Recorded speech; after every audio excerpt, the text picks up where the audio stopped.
Our next session is Take the Weight Off, reducing backlog, improving referral to treatment, transforming outpatients. Please welcome to the stage our speakers and session chair, Dr. Shukui, Chief Executive Officer, Medifer.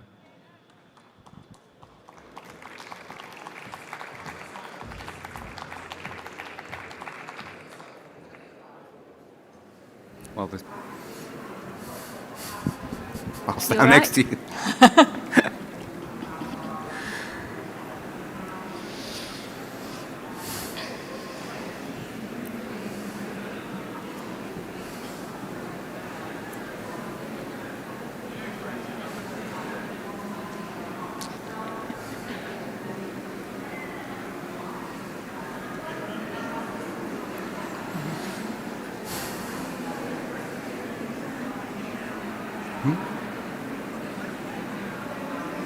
Are we ready to go? Yep. Is that? It doesn't have any voice. Been studying I'm a black cab driver. I was a personal trainer. He was just generally having problems with digestion and just having to drink extra food in order to digest it. And then by October, I managed to see my GP start to have a few different tests. So he then referred me on to a consultant on the normal pathway within the NHS. And given the pandemic, I expected to wait a reasonable amount of time, but lucky enough for me, because I saw my referral within a day. He had referred me for an investigation. Even when I mentioned that to people now, they can't believe the speed at which he diagnosis was a very good chance that he was actually esophageal cancer. At that point I got referred to St Thomas's. My mother and father also both died with cancer, and to actually hear that I had it was very upsetting for the children. My wife also. For me, I was more in shock. I believe the speed at which Medifer acted took away a lot of the anxiety that I was feeling at the time and made me feel a lot more at rest. I was having normal NHS care, but the care that I received from Medifer was exactly what I expected if I went private. So it certainly helped my family, my wife and my children rally round and helped support me as much as I encouraged them by seeing the progression I've made through getting treatment.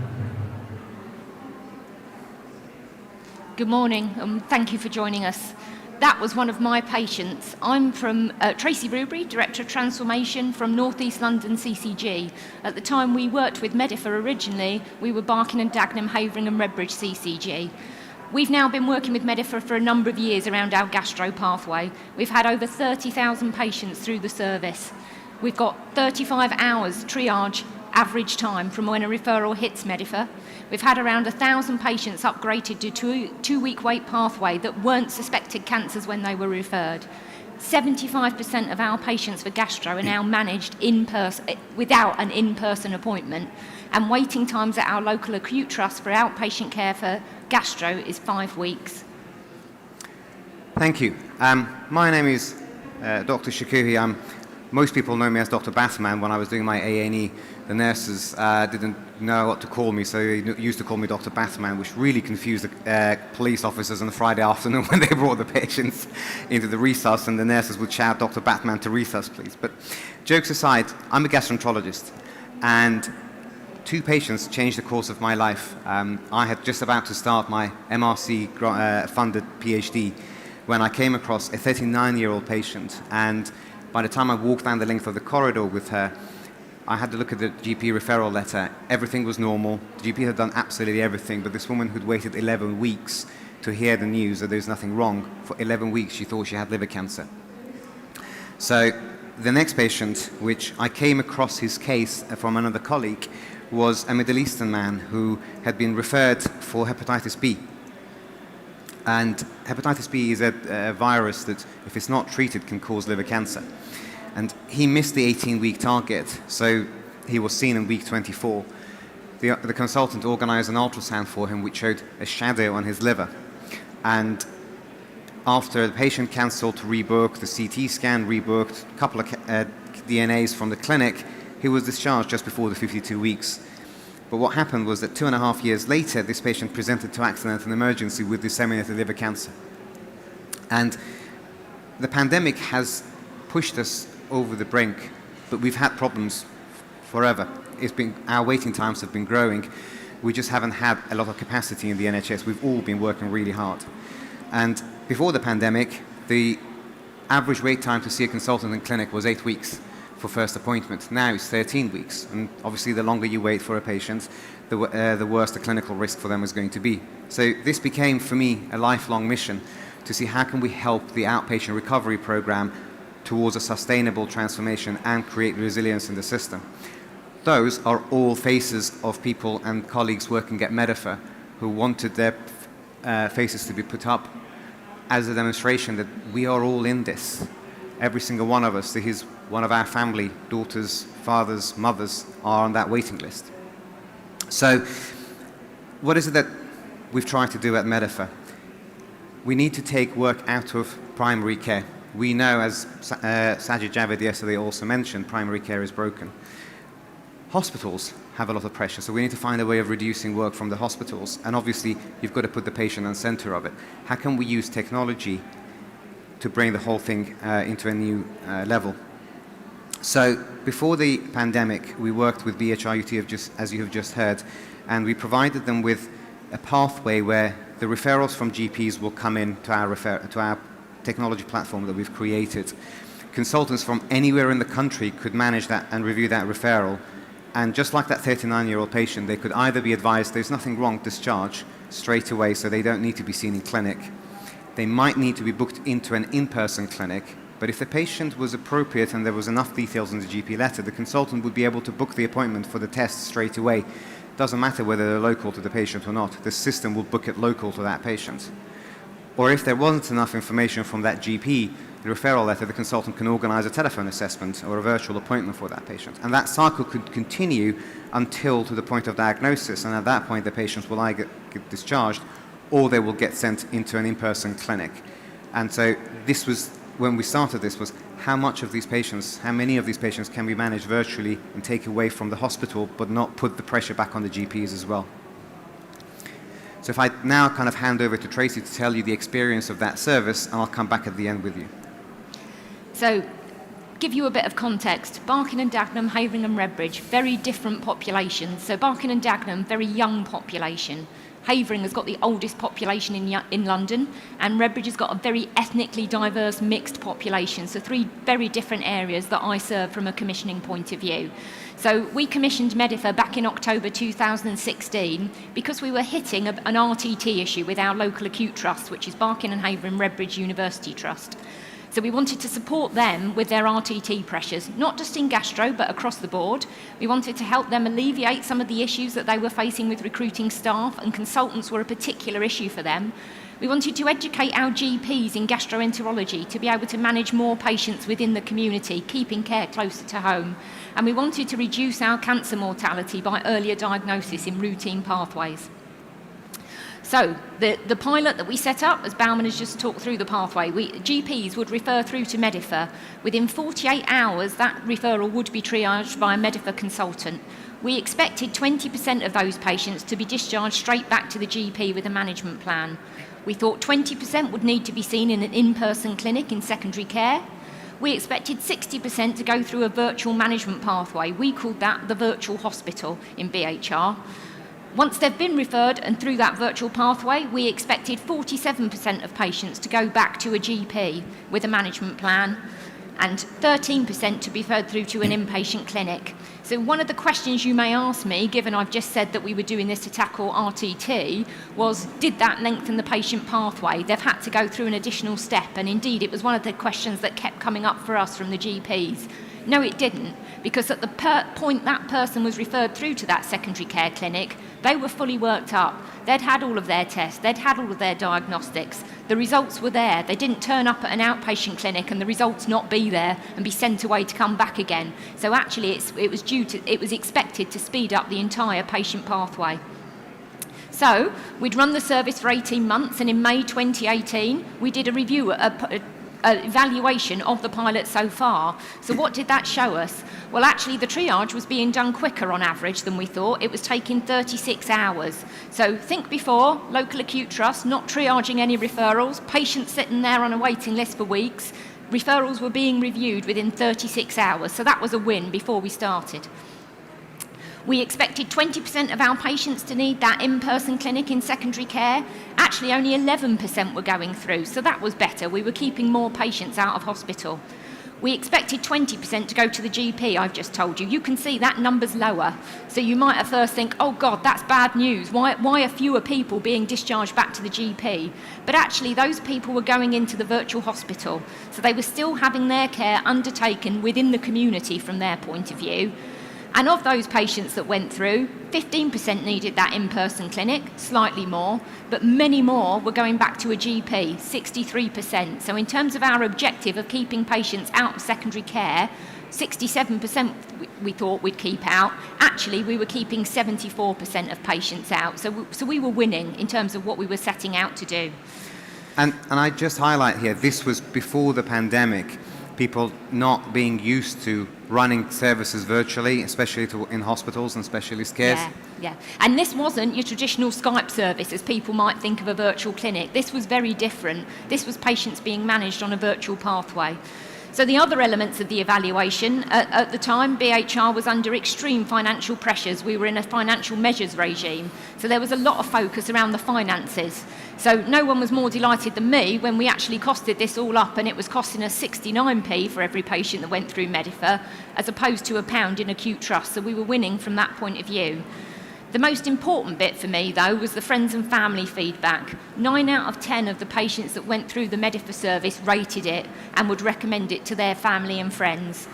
GP engagement wasn't where we needed it to be. At this stage, GPs were referring organically. We didn't make them, it was another option that was available to them. And we only had around 25% of our 146 GP practices at that time referring through to Medifer. So we knew we needed to do more there.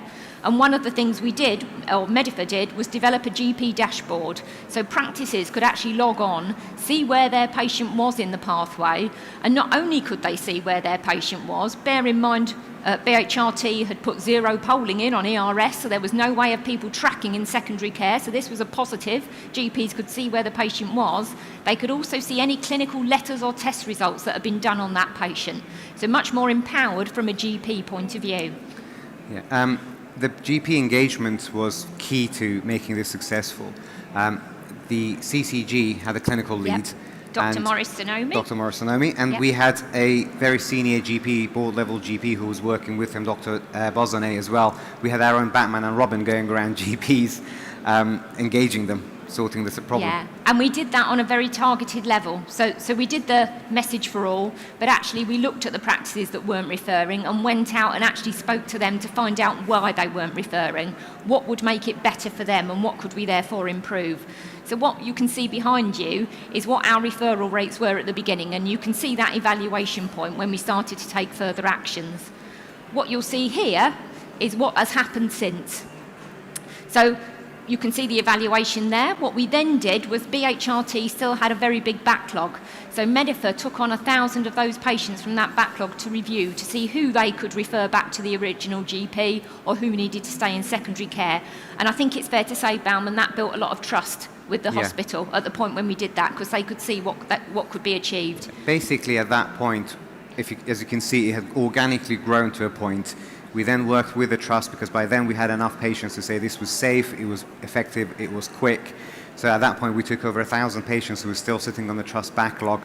And that 1,000 patients we managed across a 12-week period. By the time they went through their test, had the results back to consultants that were being managed by us, and kind of the trust then had a clean slate to start working. And as you will hear in a minute, how they managed to transform their services internally as well. So one of the feedback that we'd had from the GPs through some of those targeted sessions was that it was confusing. There was too many referral routes. So in October 2018, we actually implemented a single point of access, SPA, as written down there. So actually, that was the only route at that point for gastro referrals, apart from suspected cancer, that GPs could refer through. BHRT worked with us on that. Any referral that went through to them from a GP that hadn't been via Medifer was rejected. So that's the point at which we implemented the SPA, and you can see the impact that had on referrals. What you can also see up there is when COVID hit. So everything was going swimmingly, as for most of us, and then COVID hit, and we had a dip in referrals. During that COVID period, we actually added endoscopy, direct access endoscopy, into our SPA. So again, GPs couldn't refer through for an endoscopy without going via Medifer. The reason for that was there was evidence to show us that people were undergoing endoscopy when it could be avoided. So much better for the patient. Why put them through an invasive procedure as an endoscopy if you don't need to? So what you can see in that shaded area is the period throughout the original COVID lockdown when our referrals picked back up, and you can see they only dropped for a very low period. That was despite the acute trust not running outpatient clinics, because the GPs knew, we got messages out that Medifer had implemented a holding bay. So you'll hear more about that in the theatre session this afternoon, but there was a holding bay to keep the patients safe during that COVID period. And you can see up there how much referrals have grown now. So, you know, from the start where we had less than 100, to be honest, going through, we are now regularly hitting that 900, 1,000 mark of all of our referrals going through. And just really quickly, in terms of the holding bay, this was really important for what we did, because we recognized really early on in the pandemic that GPs were holding on to the patients because they thought they can't refer, the hospital needs to manage the acute COVID patients. But we had consultants who were working in their own time supporting the local services. So we sent out, as Tracy just mentioned, messages to GPs to keep the referrals coming in. These patients were then RAG rated by the consultant, red, amber, green. So we knew what patient was red rated, amber or green, and we worked with a local trust that if a patient was red, critically unwell, and they had to be seen, they could create a pathway for those patients. And as the lockdown came to an end and services started to open, the trust then had a RAG rated service to start seeing those patients back in clinics or endoscopy or CT, as opposed to patients waiting according to time of referral. So, where are we now, post-COVID? We have the only trust that was compliant with RTT for gastro throughout the pandemic due to what we'd done. We've got the consultants that are managing much more complex conditions because the work that they didn't need to see has been taken out to give them the time to do that. We've rapidly reduced the endoscopy waiting list, so actually BHRT is now offering mutual aid to all other hospitals across North East London to help with the elective recovery. They've also become a centre for cytosponge due to the time that's been freed up for those consultants. And from my point of view as a commissioner, I've got a GP workforce who are incredibly happy with the Medifer service and now wouldn't be without it. Thank you, Tracy. 10 years has passed since I first saw that patient in clinic who literally changed the direction of the course of my life. Since then, the organisation has grown quite a bit. We've developed, in fact, we've now over 200 since we wrote that slide. We now have an organisation that has specialities in secondary care, in primary care, in tech, in logistics, and how we organise that. In addition to those, we have consultants across the country. These are NHS consultants who are giving their time to help support services across the NHS. Unlike a lot of support services that the hospitals use, these are not Larry locums who go from one clinic to another clinic. These are consultants who will look after the same patient on an ongoing basis. I've been very humbled over the last 10 years with the support that we've had from some very experienced and senior people, and some of them on our advisory board.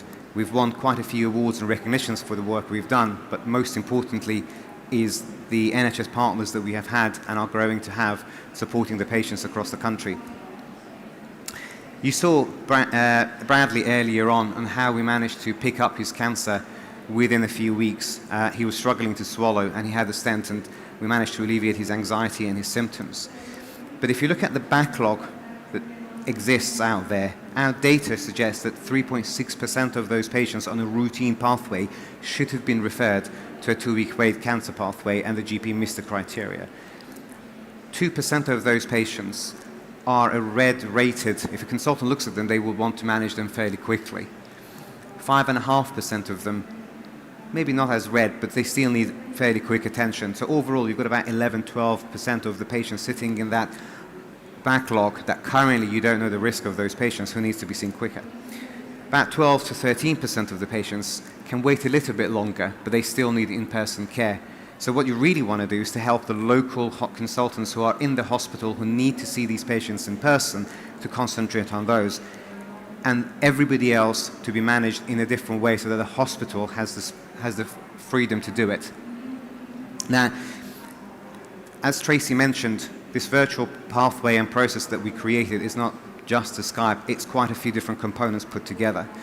In order for this to work really well, it needs clear pathway management so you don't lose a patient virtually, and also not waste appointment slots. There are quite a few times that as consultants we sit in clinics and the patients turned up to clinic but their appointment is next week for one of the tests, so that slot is wasted anyway and can't help the patient as much as I could have done. The technology we've developed makes the consultants more efficient in the clinical work that they provide. But it also means that instead of them traveling across the country, many of us have heard the term of consultant recycling. We've created almost like a power grid, national grid, where the consultant can be anywhere, look after the patients that can be safely managed virtually somewhere else in the country without traveling and wasting time. And one of the unique things with us is the technology enables the consultant to use what I call the micro time. They can manage one patient at a time. So we've had consultants who've changed the way they travel to work, for example, from public transport to the back of an Uber, because they can log in and do a few cases at the back of that Uber. And that way, we enable that consultant to do more work and bring more time back into the NHS that they would have otherwise physically been able to do. We get about 3 or 4 additional clinics worth of patients from consultants' time that way.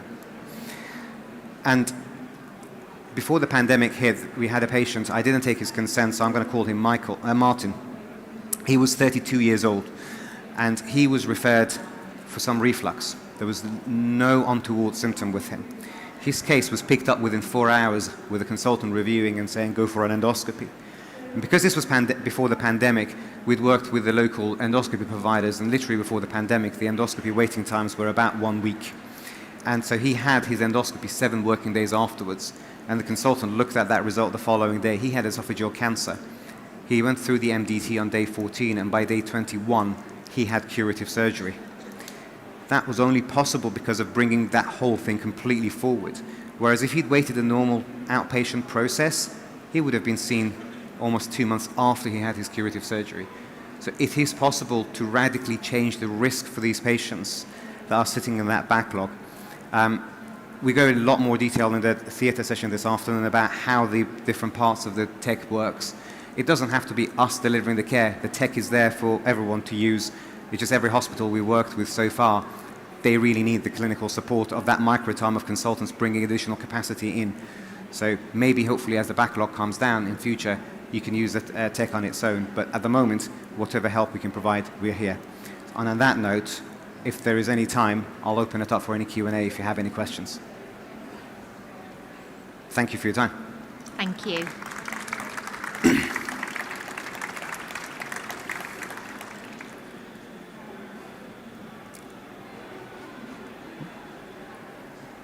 Any questions? If none,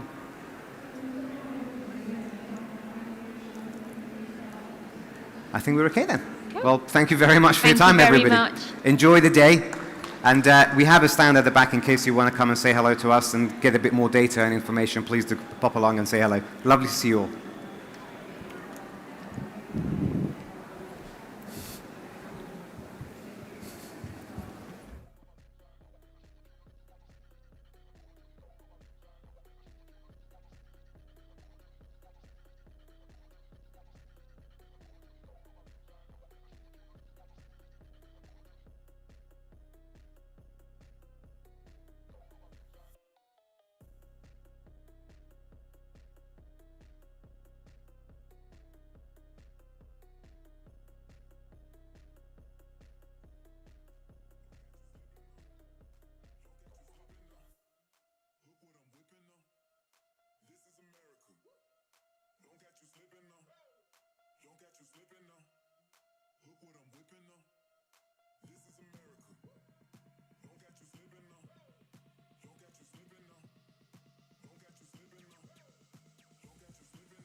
Our next session is Rethinking Citizen Engagement. What can we learn from outside healthcare? Please welcome to the stage our speakers and session chair, Mark Davis, Chief Medical Officer, Europe, IBM.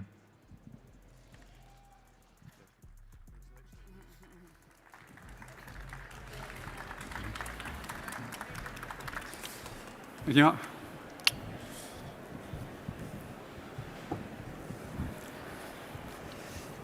Yes. So good morning, everyone.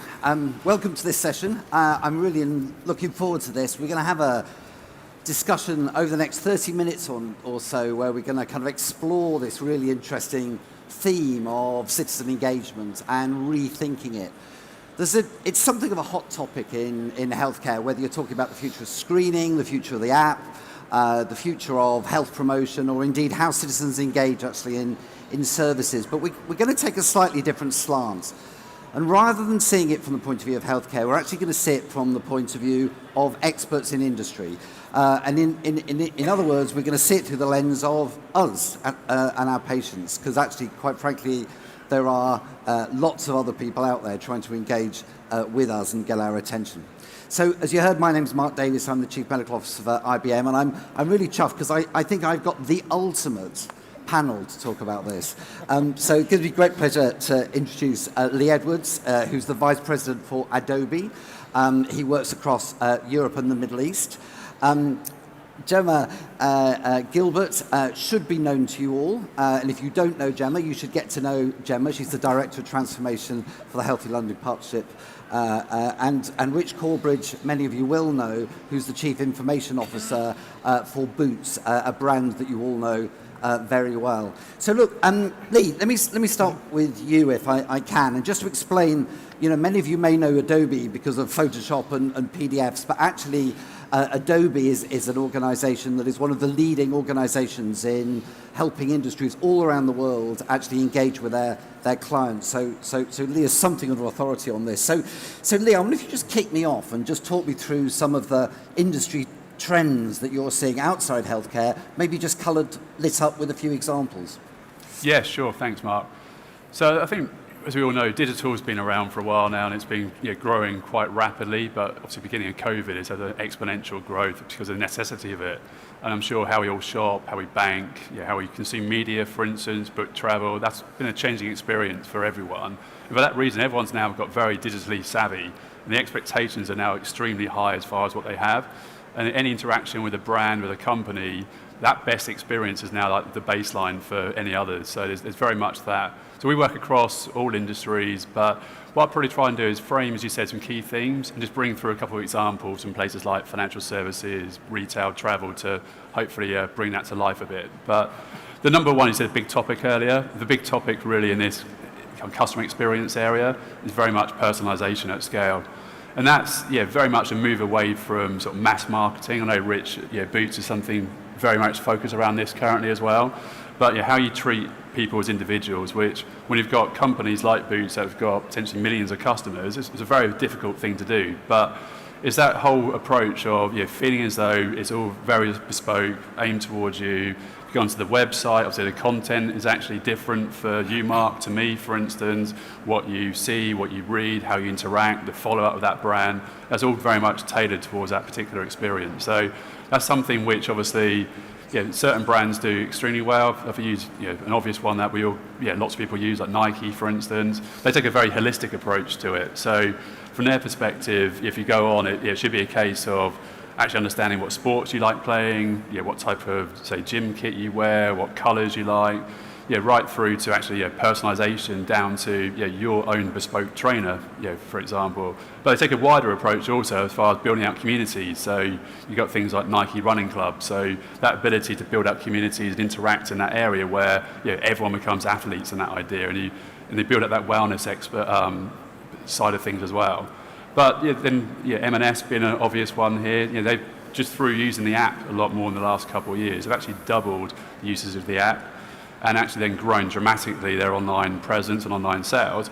But again, it's just use of data. What they've effectively done is, if you go onto that now, they looked at your personal buying behavior, your browsing that you do, and started building out wardrobes and outfits for you based upon what you expect you would like to wear, versus coming on and scrolling through thousands and thousands of the same type of t-shirts or dresses or whatever else it might be. So that's something that's really, really critical at the moment, and the customer journey is the kind of key foundation to that.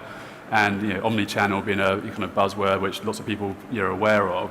But if I look at, say, NatWest, for example, we work with there, if you're, say, taking out a mortgage, which is typically a huge loan, the biggest typically people do, long-term, often a stressful occasion if you're moving house and the issues around that. You may start by looking on your mobile phone, getting ideas of different rates. You can shop around for a while. You could pop into branch and have a kind of advisory session around what fits you. You may go back home and on your laptop and start completing the forms. So that whole journey has to be tracked, because the last thing you want to do is explain yourself again to the person in branch, start the whole application process differently on your mobile versus your desktop and so on. So that user journey has to be seamless. You have to make sure it's cut down to minimal steps as possible. And getting that piece right has a massive impact for the customer, because they're happy, that stressful experience becomes a lot easier. But also for the bank in that case, there's less risk of people just getting fed up and stopping, or ringing the call centre, which obviously has a massive impact on costs, or losing those customers. So that's really important there. If you look at, though, obviously underlying that, there's a lot of data involved. As I said, there's underpinning this is the data silos, bringing data together, and having that view of a customer holistically, because it has to be like a real-time interaction there. So a big part of that is trust, because quite clearly, if you're giving data to a company, you have to believe that data is safe. And the majority of people are really happy that if technology is used appropriately and that tailors an experience, then that's definitely worthwhile for them. But it has to be used in that right way, because every interaction digitally now is seen to be as important as face-to-face. But obviously every interaction can be a positive or a negative. So if you have poor personalization, so you have those situations where it just doesn't feel right. Sometimes it can feel a bit creepy as far as, are they following me across different areas I'm going to? If you do it in the wrong way, it actually has a massive negative impact. But great personalization obviously has a huge benefit for the consumer, and clearly for the company that you're working with. And probably lastly, there's sharing the brand values there, because that's got really, really important. If you've got this huge choice, you want to know that they share the same values as you. So sustainability has been a massive focus, obviously, for everyone in the world, and companies are very focused on that now. And probably the last example I look at is moving very much paperless, and TSB is an example, NatWest also, but it's that idea that people don't want to be sent out reams of paper and seeing this kind of impact as stacks and stacks of paper and the carbon footprint of that, and signing things off and putting it in the post, and that whole long process. So that has an impact, for instance, in COVID, when the government scheme for bounce back loans came out, trying to get funds out really quickly to businesses that could struggle. Doing that by sending out a document, completing that online, signing it, sending it back, means that funding's to people straight away. You haven't got people that are going to branches if they don't want to, that are worried about that situation of mixing with people.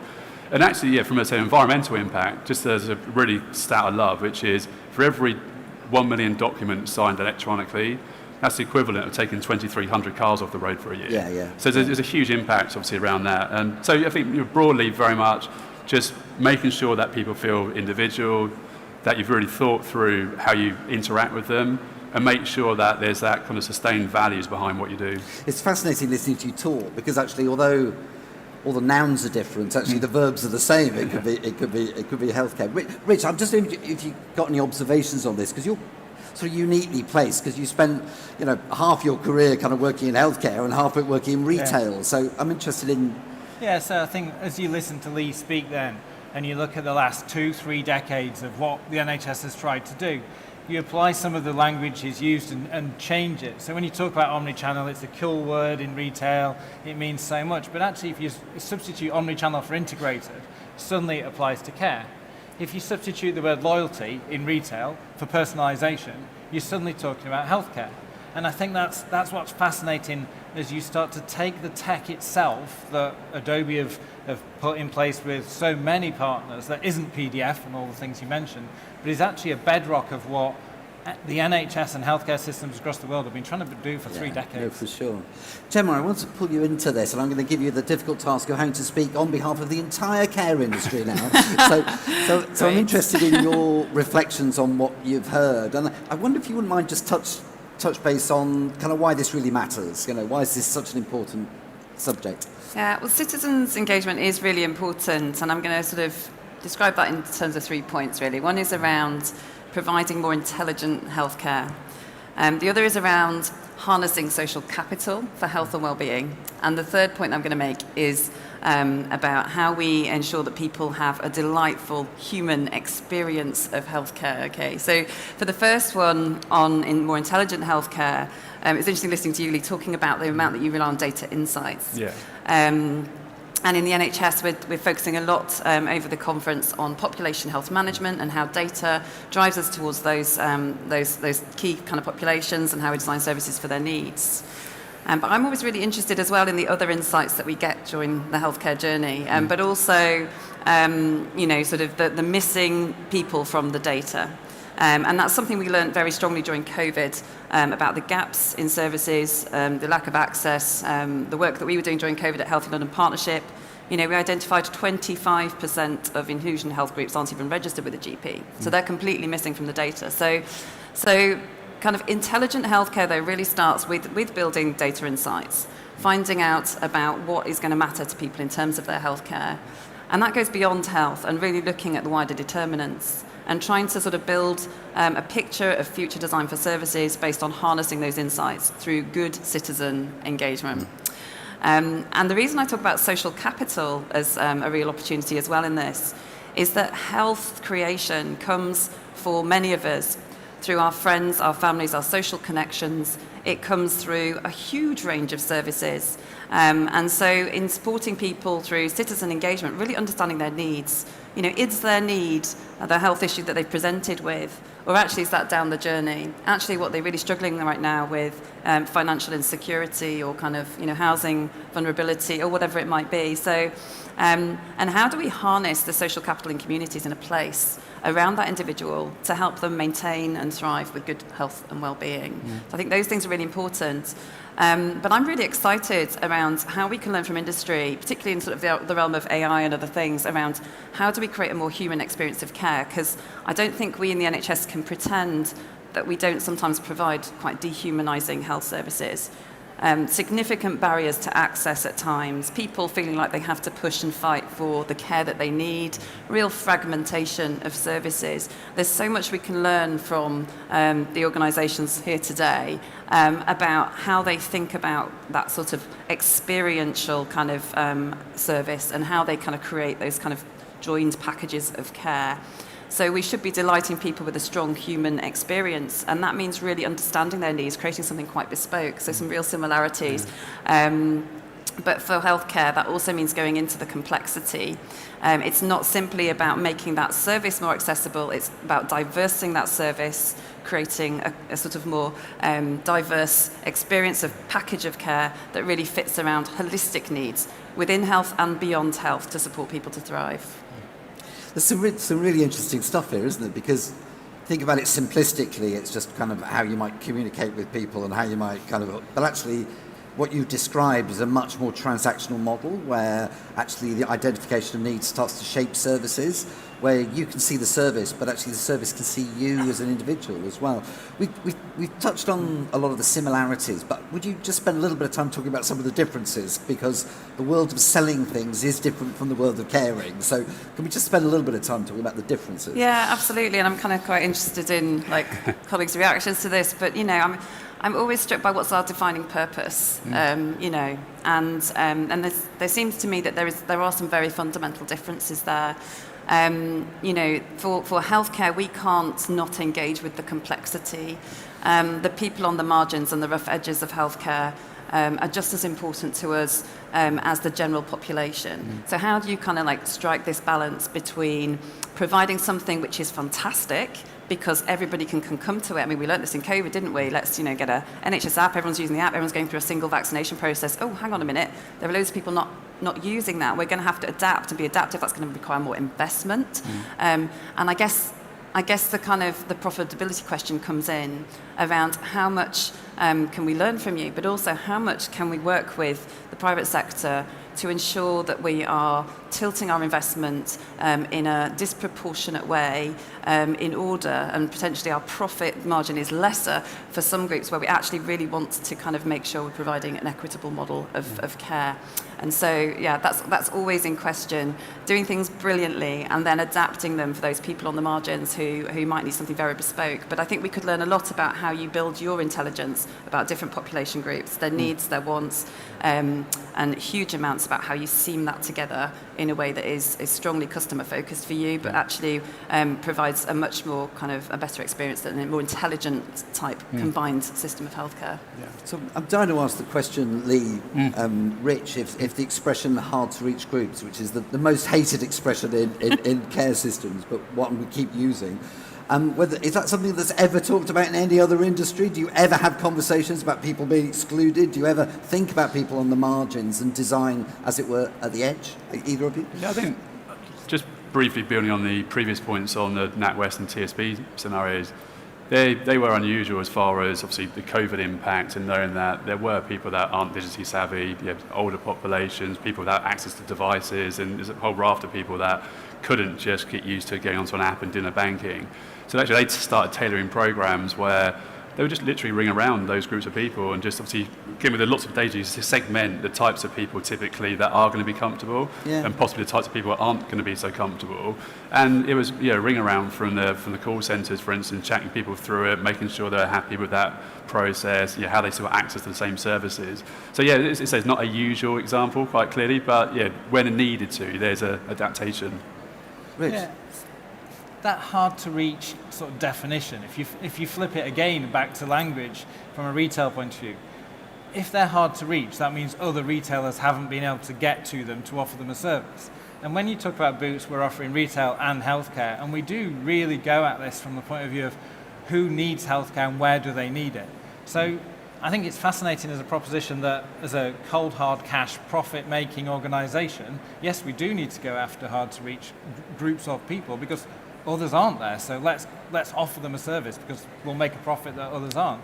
When it comes to the healthcare side of Boots, we have to be there for everybody across the whole of the UK and Ireland. That's one of our values, one of our missions to be there. Yeah. I think we should start a campaign where we change the phrase hard to reach to hardly reached groups. It'd be much more helpful for everyone. Rich, I want to stick with you if that's okay. And could you, because of your kind of unique experience of both retail and in healthcare, I'm interested in your perspectives about the kind of things that we need to be careful of. So what are the things that we need to think really deeply about while we kind of take some of the lessons that Lee's described and start applying it to the care system? Yeah, so one of the things we're really trying to make sure we've learned lessons from the last 20 years of the NHS, trying to work out what consent is, because we want to offer that personalised healthcare capability in store and online. And we know that we must not make some of the mistakes that I've made, that the NHS has made, where we've done assumed consent too easily, too blasé way, where we've complicated consent to the point of distraction and destruction as well, where people generally couldn't understand what you're asking for. I think there's another lesson learnt though, which is around giving in return for. So at a retail level, at a personalisation level, we ask you to use your ad card, and in return you get 4 points to every pound you spend that you can use how you want. When it comes to healthcare, if you give consent in the future to Boots, our intention is not to sell you things, to market you healthcare things, but to offer you the services that are personalised to you, to work with local NHS organisations to take the concepts of access that the NHS is struggling with and try and put Boots on the front line of that, in the high street, online, and use the Adobe technology to capture consent once, allow a patient and a customer to change their mind once and go back and simply click. But when they have said yes to consent, use the information they give us across the width of what we do to truly personalise, whether it's unmet need, hard to reach groups, people with long-term conditions. We really, really believe strongly that our organisation is there to support the NHS off the back of the pandemic, in particular with the things we've done. And yes, we're a profit-making organisation. We're a retailer. We sell sandwiches and lipstick and perfume, as well as offering a very complicated, complex, and enduring healthcare service. We've been doing this for 176 years. So there's a bit of credibility in what we're trying to do as well, in how we partner with the NHS and learn lessons that mean a lot to me as somebody who's really pushing hard with Lee and the Adobe team to get this right and get it done first time for patients. Fantastic. I've just learned that Boots is almost as old as IBM. That's quite impressive.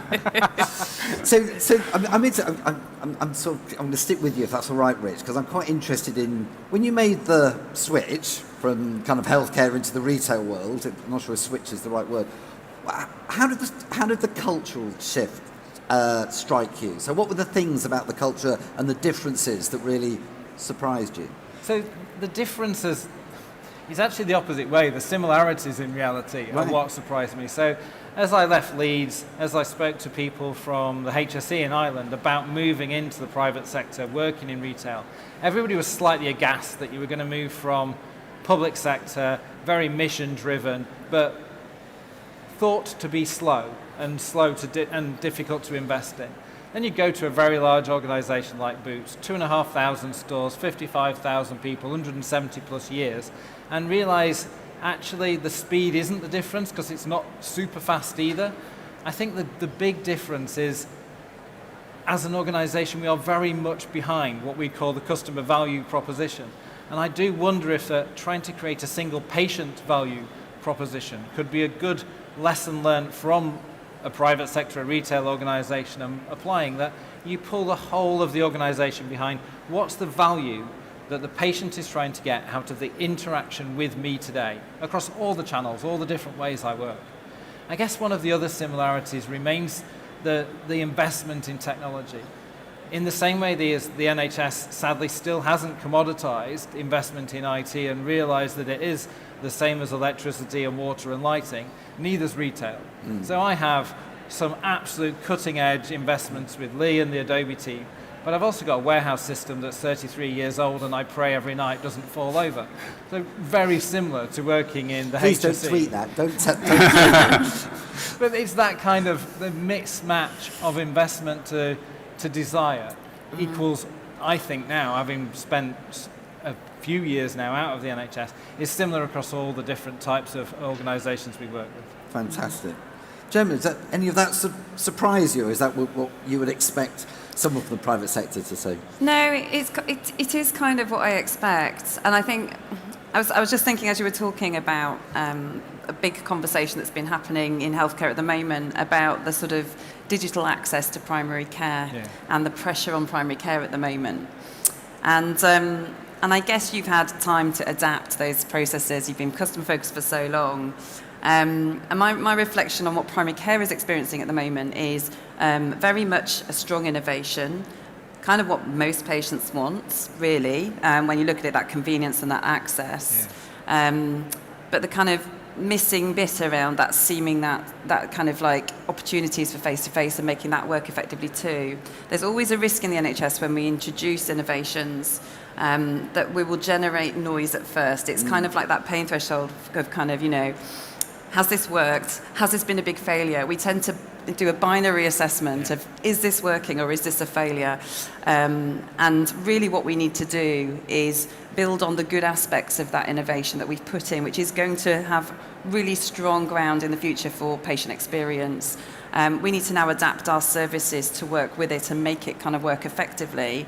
And I think what I hear from Boots is just a sort of much stronger sort of embedded, upfront, iterative kind of development of a customer-focused kind of model over a long, long period of time is really successful. And so I think the NHS needs to harness innovation in a similar way, not throw the baby out with the bathwater when they hit the first hurdle of pain, but actually think about how they adapt and work with other industries and look and learn from other industries to think about, well, how do we adapt this and take it to the next level so it can work for all of our patients. Yeah, no, for sure. There's a really strange mentality. So when Lee or Rich embark on a project, they would not expect it to work first time. And you wouldn't expect it to be perfect first time. And you would use it as a learning cycle and you would rapidly iterate. Yeah. But in healthcare, when we try and do it, it has to be perfect first time. Yeah. I mean, leaving aside clinical safety and leaving aside governance, and all of which are very important, the scope to iterate and the scope to be brave and to move fast and to learn as you go feels massively untapped, and a really important kind of cultural shift that we need. Absolutely. My boss's sort of catchphrase when he stood doing balcony briefings about the future is, and it's a bit trite and a bit said before, but don't let great be the enemy of good.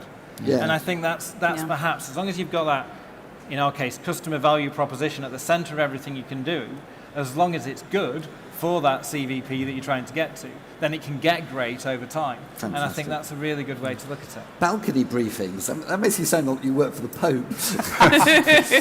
so look, I honestly, I could have this conversation all day. I think it's such a rich vein to explore, and I think it's so important for us. We haven't got time for Q&A, but please come and join us. We'll all go and join the IBM stand, which is just over there, E55, next to the Confed stand. Please come and talk to us and carry on. But just to kind of close things up, I want to ask one more question, which is the kind of the slightly naughty question at the end. I'll start with you, Lee, and the question is, if there's one thing that you'd love to see the care system do, if there's one thing in terms of citizen engagement, what would it be? Lee, I'll start with you, then I'll go to you, Rich, and Jem. I'd like to give you the last word, if that's all right. Yeah, I think that's that first stepping stone of just getting really a whole person kind of engaged in that journey of how they go through things, that process to build that personalisation, because obviously the faster we can do that, we can move much more towards like predictive, obviously anticipatory kind of healthcare. So yeah, definitely building out that profile of that person more holistically. Yeah, fantastic. Rich? So for me, it would be putting the value of the engagement with each citizen at each point at the centre of what we're trying to do, so that everybody can see why we're trying to get citizen engagement, not in a macro level, but each time we're engaging. Brilliant. Jem, you have the last word. Great. Well, it starts with engagement, doesn't it? And I don't know how many people came here to the conference today looking at the list of delegates and thinking, who am I going to network with? Who am I going to meet? How am I going to get some value out of today? So it starts with engagement, and I want to see far more healthcare planners and policymakers, perhaps those less tied up on the service frontline, actually taking their time to really get under the skin of lived experience. So there's something about actually spending some of your time wanting to get right close alongside and really deeply know somebody who's managing severe complexity and multi-comorbidities, somebody who's perhaps living at the margins in an inclusion health group. That's certainly something I do. And employing people who look like the communities that you want to serve, because it's not all in the data. And you need to really build those insights, and you need to develop a real passion and curiosity for understanding people's lives. That way we'll design much better services as we harness what we can learn from other sectors. Fantastic. I have to tell you, one of the best part of my jobs in IBM is I get to work with a whole bunch of really talented service designers, and they're all sitting down there and they're all nodding frantically when you said that. So you've now made a whole bunch of friends over there. Look, sadly we're out of time. Thank you so much for your insights and having this conversation. Please can I carry on? If I could just ask you to thank our fantastic panel in the usual way. Thank you. Well done. Thanks.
Our next session is achieving the NHS's ambitions to become carbon net zero.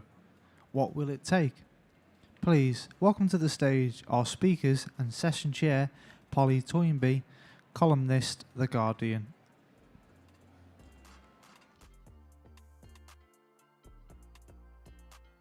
Do you want me there? That one? Yeah, I've got it.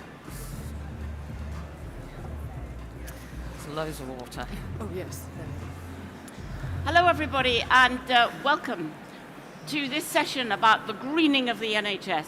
First of all, we're going to start with a film about what Manchester Foundation Trust have done, just to show some examples of what can be done and to encourage everybody. And we'll hear lots more examples in the course of this session. So let's kick off with the film. It's going to make me cringe, Molly. I think it's one of these things I hate. It's in these things, so they can't hear anything. To its own patients, to its own clinicians, and said, this is what net zero means to me. I need to say thank you for everything you as a profession have done. Anaesthetists have tackled this challenge head on. We don't actually use inhaled anaesthetics very much here at Wythenshawe, but when we do, we'd much rather it was this stuff, sevoflurane. The alternative, desflurane, is about 20 times worse in terms of its global warming potential. This is one of our vanguard operating theatres at Wythenshawe Hospital, and we're here to see a colleague of mine, Dr. Adam Dobson, who's about to administer an anaesthetic to a patient undergoing a procedure, and he's going to do an intravenous anaesthetic, which we do for about 80% of our cases. So this will be typical for our practice. All right, and that is nice and secure. I think, you know, it is genuinely win-win. I've worked in this building from the start on the stroke rehab unit. Just had a couple of spare plants. I think I started with a banana. A lawn is so much more alive if it actually grows and seeds and flowers than if the grass is kind of cut at an inch. So it's a totally different thing from a biodiversity point of view. So it allows a living space for birds, and a couple of birds twittering around brings so much more interest to somebody sitting on a bench than a quiet place. The one I have in the front garden is very tiny, so when I saw this, I thought, oh, I wouldn't mind. The one at home will eventually get to this size. You were thinking of your garden? Yes, and it just helps me, yes. Hi, I'm Callum Donnelly. I'm the Senior Energy Officer for Manchester Foundation Trust. Across the whole of Manchester Foundation Trust, we've actually replaced over 20,000 light fittings with LED lighting over the past couple of years. And this particular corridor here benefited, as did the whole hospital, with the installation of these LED fittings above me. The actual fittings themselves use 75% less power than the old fittings that they replaced.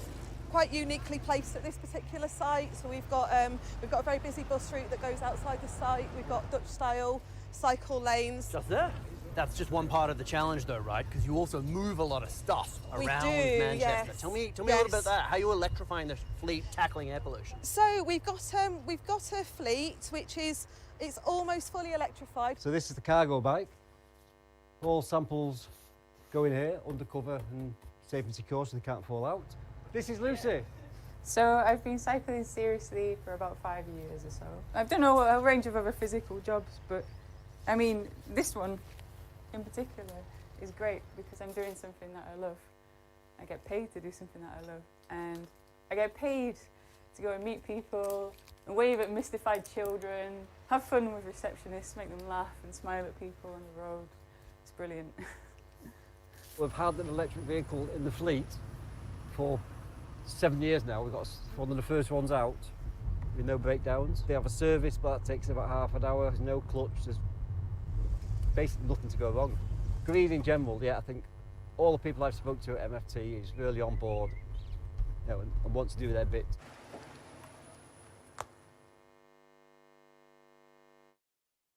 Well, that's great to see that. And we have a fantastic panel here. I found that when I talk to people or mention the idea, and I wrote a column about the importance of greening the NHS, quite often an initial reaction is, what? You know, the NHS has got the worst waiting lists in history. It's got 110,000 vacancies. It's got, huge problems, and you're talking about greening it.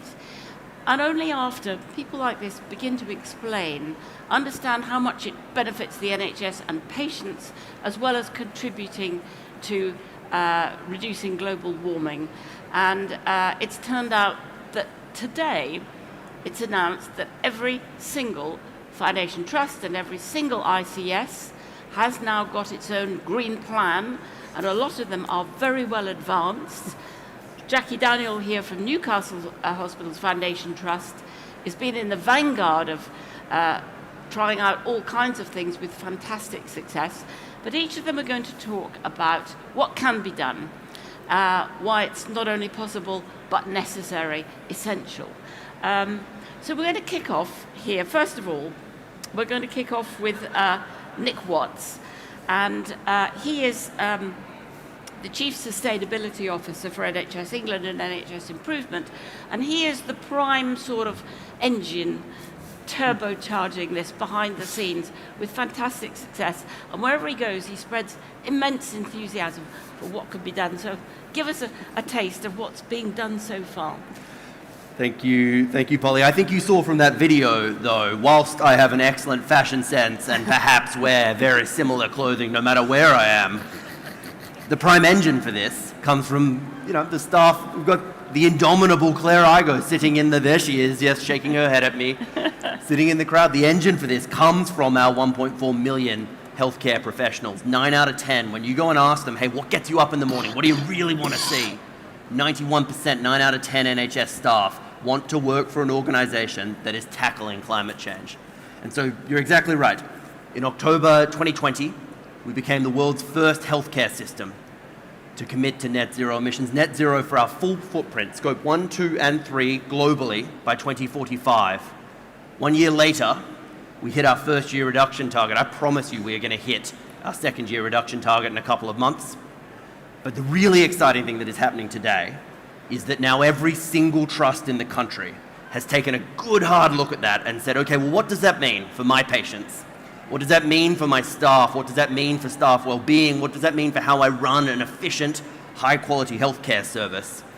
When you start to translate that national net zero strategy down into the individual trusts, the individual hospitals, individual wards and clinicians, that's when you start to see what we saw from Manchester. It's where you start to see the Field of Dreams in Hull, the solar field powering the hospital, cleaning up the air, yes, but also, in response to an energy shock, saving cash for the NHS. It's when you start to see it's Clean Air Day. Let's talk about that. Let's talk about the 36,000 deaths every single year from air pollution. It's when you start to see rapid response vehicles that are fully electric. Patients love them, they are cheaper, they tackle air pollution directly. It's when you start to see investments in asthma nurses across the country, investing heavily, yes, improving respiratory care, but also tackling emissions. So the day is important. These strategies are important because they make this tangible. They make it clear when you say, what does net zero by 2045 mean for the NHS? It means all of those examples and millions more. Thank you very much. Next we have Camilla Kingdon, who is the President of the Royal College of Paediatrics and Child Health. And obviously children are very seriously affected. Clean Air Day is very much targeted at people to think about the effect of pollution on children. And perhaps you could tell us a bit more about that. Thanks, Polly. So the harsh reality of climate change and the global impact on the world's population is that actually about 90% of the global burden of diseases related to climate change will fall on children under the age of 5. And that's the truth right now today. And so actually, as a Royal College of Paediatrics and Child Health, our members are incredibly energized by this topic, because actually not only is it a global fact, it's a fact that we see in our day-to-day practice. And so, today's Clean Air Day, issues around air pollution and the wider sustainability climate change agenda is increasingly just a fact of day-to-day clinical practice, because it's a fact of life for the children we serve. And I think it's no surprise that the first person to have air pollution on their death certificate was a child from South London, who many of you will have heard of, Ella Kissy Deborah, who died of asthma, but she died because her asthma, she was growing up walking to school every day along the South Circular. And the message her mother gives us is that actually, had she been told that air pollution was materially contributing to her child's asthma, she would have done something about it. So there's something about knowledge and giving our patients and our communities the power to engage with this topic and start making choices that allow them to live more healthily. So paediatricians are really exercised by this. I mean, in this city, at Alderhay Children's Hospital, they run a clean air clinic. My friend and colleague Ian Sinar, who's a respiratory paediatrician, is at the forefront of doing this. He says he can accurately predict a child's pattern of asthma based on their postcode. So this matters, and you know, I'm in a very luxurious position. I barely need to make the case to my members because actually this is something we really, really want to get involved with.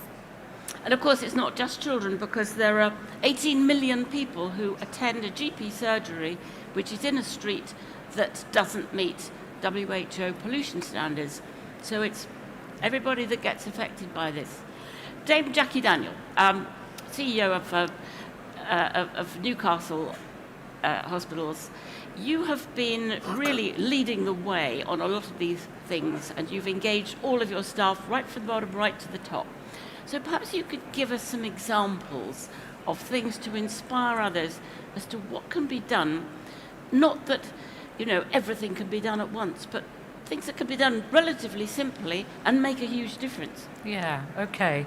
Well, I'm going to give a shout out to a chap that actually, you know, is at the forefront in Newcastle, James Dixon. So, he wrestled me to the ground, I think, in my early days as chief exec at Newcastle.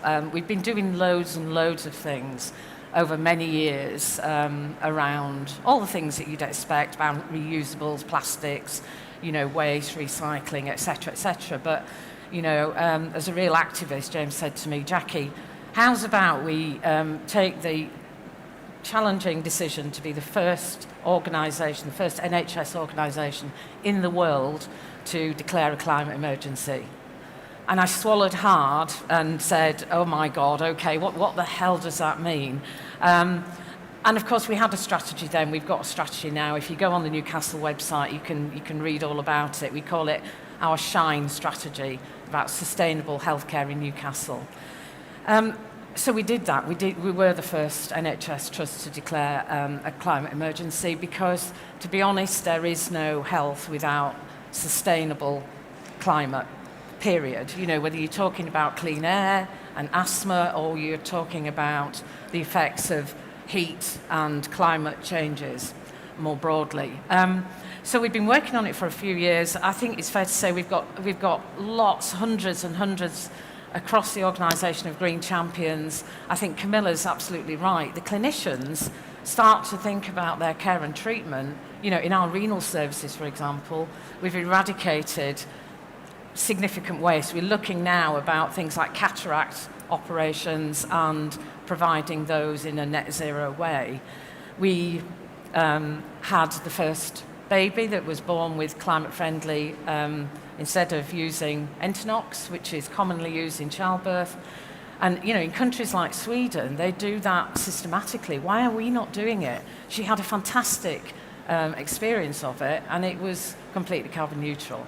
So I think it's something that takes no effort to energise NHS staff because they deeply care about it for themselves, their families, the future generations, and they get the fact that we're running out of time.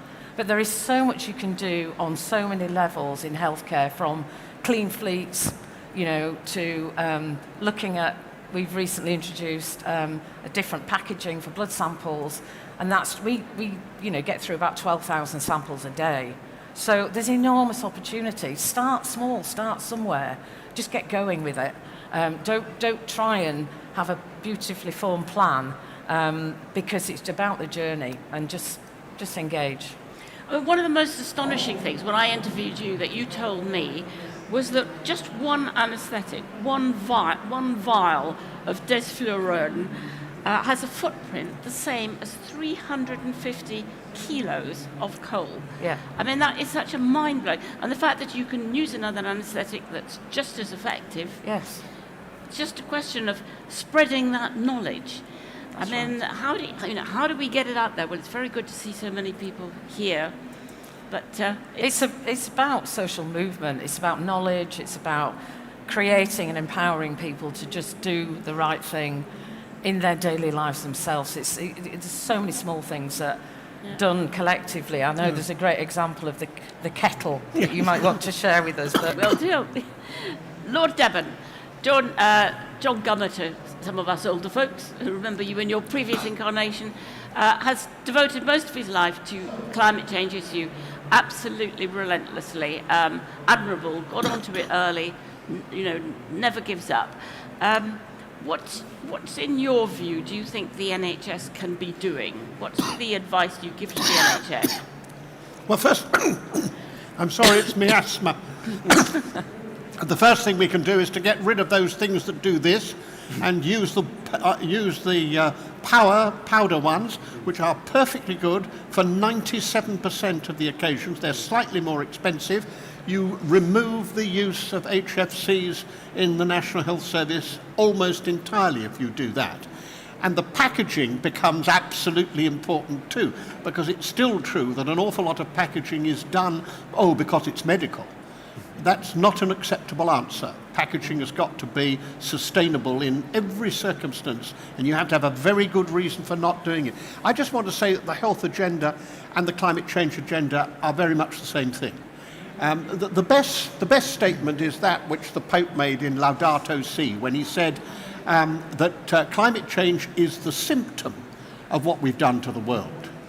The disease is the pollution of the air and the atmosphere, the pollution of the seas. The disease is the reduction of fertility in the soil. The disease is how we've treated other people and modern slavery. That's what the disease is, and that's what we have to sort out. And health, of course, is another of the signs of that disease. Climate change is the earth crying out for healing. And net zero is, both net and zero are vitally important, because the zero is the bit about trying to bring down the emissions that we put out. But the net bit is giving back to the earth the ability to heal itself. Because what we've done is not only to overload it with all this stuff we've shoved into it, but we've also made it less easy for the earth, the planet, the seas, our own soil to take back the carbon which we put there. So the National Health Service is doing, I loved the film because it emphasised the whole range of things. Doing less, taking less from the earth. That's the reduction of the emissions. But also putting back the means. Those trees and such like, I wish there'd been a different bird from a pigeon, because it's rather too many of those. But in general, putting back the trees, putting back the hedges, using every bit of wasteland. Nature is the most wonderful thing. It's not neat at all. Nature is exuberant. It's full measure, pressed down and running over, says the Bible. It's a wonderful phrase, I think. That's what nature is. And we control it and conform it, and we need to open it out again so that it can draw back what we put into it. So it's both those two things. And that's why every bit of our lives, and the health service is such a wonderful place where you can emphasise that. I mean, the government's appalling statement about food, the so-called strategy, which isn't a strategy at all. I hope we're going to get a bit more from the health bit, which they say we're waiting for. But actually, food, what you feed people in the National Health Service is crucially important. Where it comes from, because that's the category 3 bits that we have to deal with. And the food, if it's properly done, adds to the health. Health and food are extremely closely worked together. And the same is true, of course, about care itself.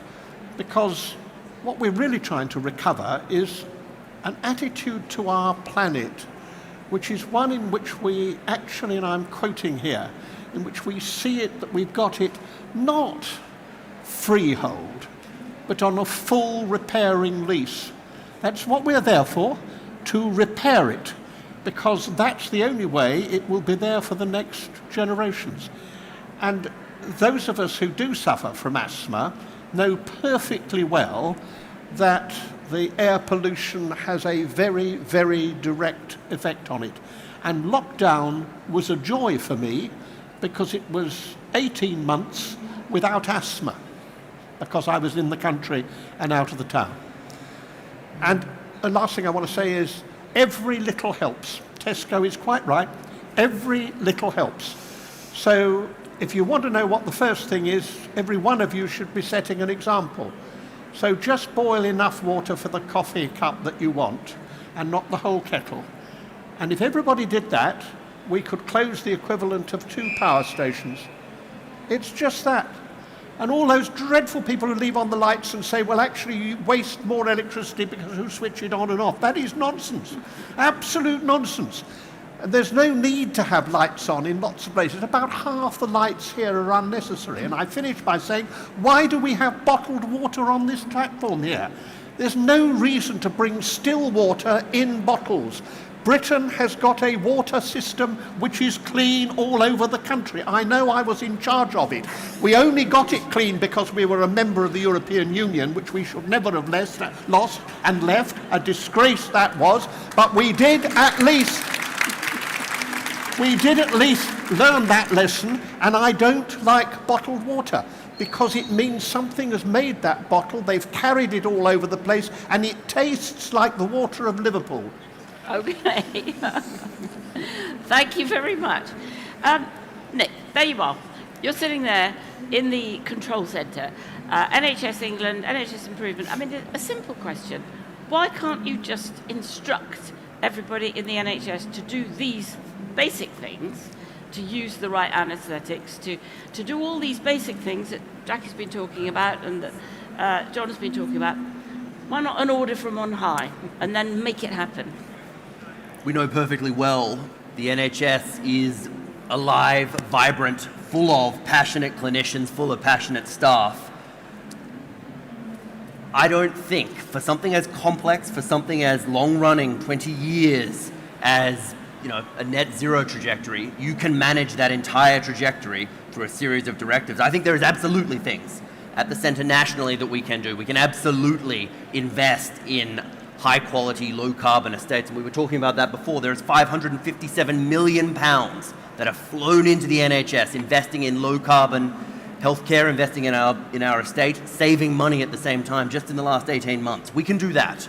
But the thing we can't do is the thing that, behind that story about desflurane, behind the 354 kilograms of coal for every bottle there, what you also have to say is yes, and if you look back 5 years ago, 24% by volume of the anaesthetic gas used in the NHS was desflurane. If you look at it today, it is, and I'm looking at Sarah and I'm looking at Claire Foreman, I saw somewhere in the audience responsible for leading that transition, it is now at 4-point-something%. Now that happened not because there was a directive on high, it happened because passionate clinicians found a lever that they alone could pull on, and they acted on it. In fact, we set targets. We said we should aim for 10%, we should aim for 5% reductions. They came back and they said not good enough. In fact, we received an email just yesterday from the Royal College of Anaesthetists saying, you guys aren't going fast enough. We need to phase this thing out altogether.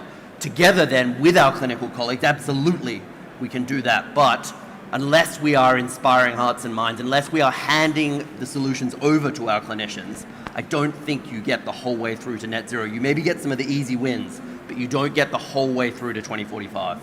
Right. Good answer. The other fact that came up is I think you've put out information about how there's been the remote consultations have saved an enormous amount of emissions. And yet the health secretary seems to be saying, I want everybody to go back visiting their GP in person. I want everybody, consultations to go back in person. I mean, surely we should be promoting the idea of the fantastic gains that there have been through people not having to travel pointlessly. Sure. So what do we know about remote care? We know that last year alone, the NHS saved from the provision of remote care, primary and secondary, 276 kilotons of carbon out of the atmosphere. Principally, you're right, principally it was from avoided transport emissions. So yes, broadly we think that is an intervention that should save carbon. We also know we need to do a better job of ensuring that we're providing access, yes, to every patient that requires that. We know that some patients do want that, and so it's probably about a question of choice. If you try to force any change on any individual, you will very quickly be told where to go. If you provide our patients with choices about how they can receive care, very quickly I think you'll find that people actually start to take that up in ways that suit them. Then you're improving care, you're improving access, and tackling those 276 kilotons of carbon. Very good. Camilla, it occurs to me, you talk about children and that, you know, that very famous South London case of that child, absolutely heartrending, and her mother speaking so eloquently and so well, that you feel in a way, the way for the to get through to the public about the importance of air pollution, about the importance of climate change, is through the effect on children. And that you probably, your part of the NHS, can probably have more public influence than almost anybody, because people really feel that. When you say that actually it's children under 5 that are going to suffer most, how could we do more to get that across, to engage with parents and schools and get through to, because there's still some resistance to the idea that we have to do much, or, you know, there's a sort of general goodwill towards the idea of green things, but not really an idea we should make much sacrifice. And certainly increasingly you're seeing amongst politicians, after, you know, the great success of COP26, suddenly withdrawing from it and saying, well, I'm not sure we really need to do this. Very depressing to see. But I feel you might have the clue to reaching people's hearts. So, well, I hope I've got some clues. I think I think you're right about the fact that after COP26, it's sort of a lot of the kind of enthusiasm and the publicity sort of dwindled away. But I think that the cost of living crisis and the widening health inequalities that we're seeing, and we see this very vividly in child health, maps exactly onto the same topic that we're trying to talk about today, which is sustainability and climate change. The same groups of society that are most at risk from climate change, and I would be talking about children, are the same groups that are suffering currently from the cost of living crisis. And so actually it's about pulling together these strands of activity. So for instance, when we talk about remote consultations, we know that it costs on average £31 for a family to bring a child to an outpatient appointment. And actually, I've got colleagues around the country who are desperately trying to tackle their waiting lists. And I spoke to a really inspiring dentist not long ago who said she looked at her waiting list and she started stratifying children by priority. She particularly was looking at children with disability and was literally picking up the phone to say to parents, I can prioritize your child, I'll see them on Friday. And so often the response was, thank you very, very much, but actually we can't afford to come to this clinic appointment. So I think we need to start thinking about the kind of the fact that all of this messaging is all coming at the same end goal, and we've got to think creatively. So, I mean, online consultations is one area that we can think about. It's not every child's solution. I mean, we talk about young people as being the kind of tech-savvy generation.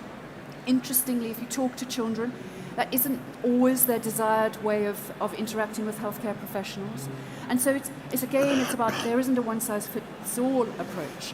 But I think we can maximize the opportunities we've got currently about anxiety around fuel poverty, food poverty, and so on at the moment, to weave in the sustainability agenda at the same time. And certainly paediatricians on the front line are coming up with some really kind of neat examples, and we're developing a toolkit at the Royal College to enable paediatricians to start having conversations with families about this, but it has to be done quite sensitively. And I actually think the reason why some clinicians avoid these conversations is because they feel rather inadequate, and then if they get asked a whole lot of questions and then they can't answer them, well, what do you do about that? So we're actually developing a sort of series of resources that can actually upskill our clinicians so they can confidently enter this space.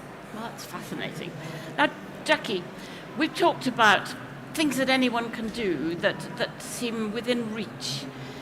But some things are really difficult. Some things are really hard.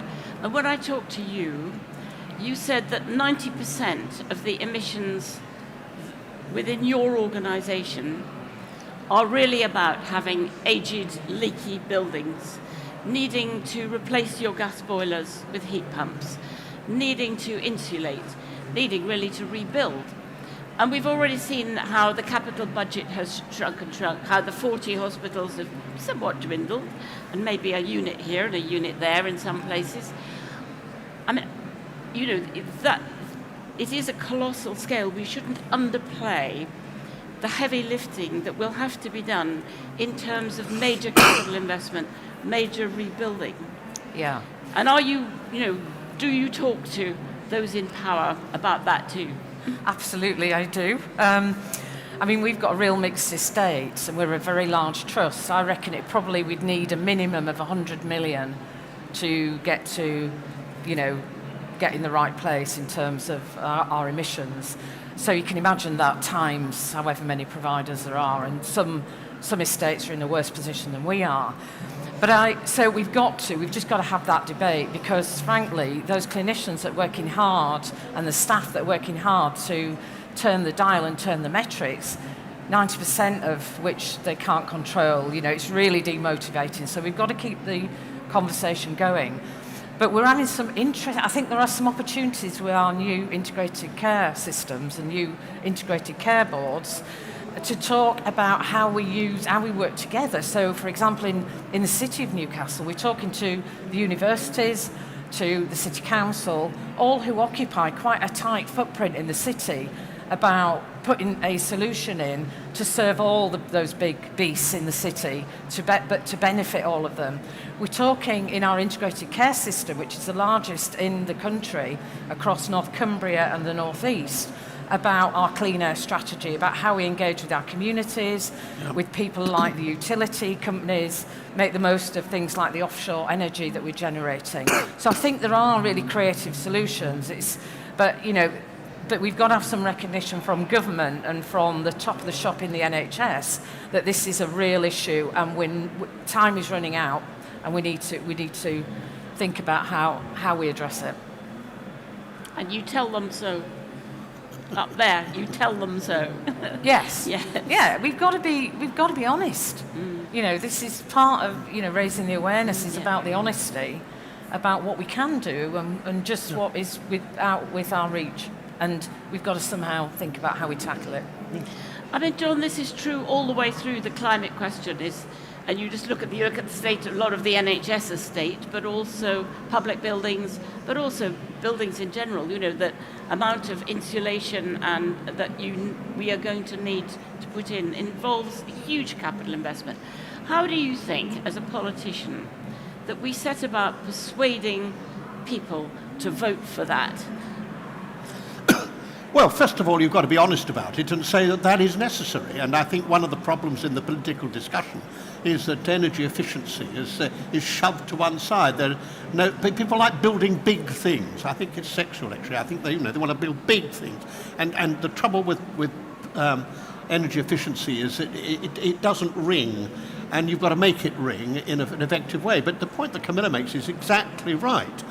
If you want to have people able to afford to bring their children to the dentist, the best way to do that is to make sure that their energy bills are low. I mean, the point about dealing with energy poverty is that it has a direct effect upon people's health, but it also has a direct effect on their pockets, which is why I think the government, which has been extremely good as far as its aims are concerned. It's led the world in that. COP26 was, in general terms, a much greater success than any of us had thought, and they have carried that on through Alok Sharma and backed him. But the thing they are absolutely hopeless at is delivery. And the delivery is what I spend my whole time dealing with now. And the first bit of delivery is actually energy efficiency. I mean, no sane person wastes what is as expensive as we have today. So you're quite right. We should be spending money in that. And it does hit, as Camilla says, the two things at the same time. You improve people's health, you fight the climate change, and above all, you lower people's needs in terms of their financial needs at a time in which this is the thing that is going up sharpest. It's the most ideal time, and that's where I'd be putting my money. I'd be putting as much as I could into that. It does something else. It provides jobs, and it provides levelling up, because the places you most need to do it are the most deprived places. So why the government cannot understand what seems to me to be so obvious, those five things come together, and then we start dealing with the disease and not the symptoms.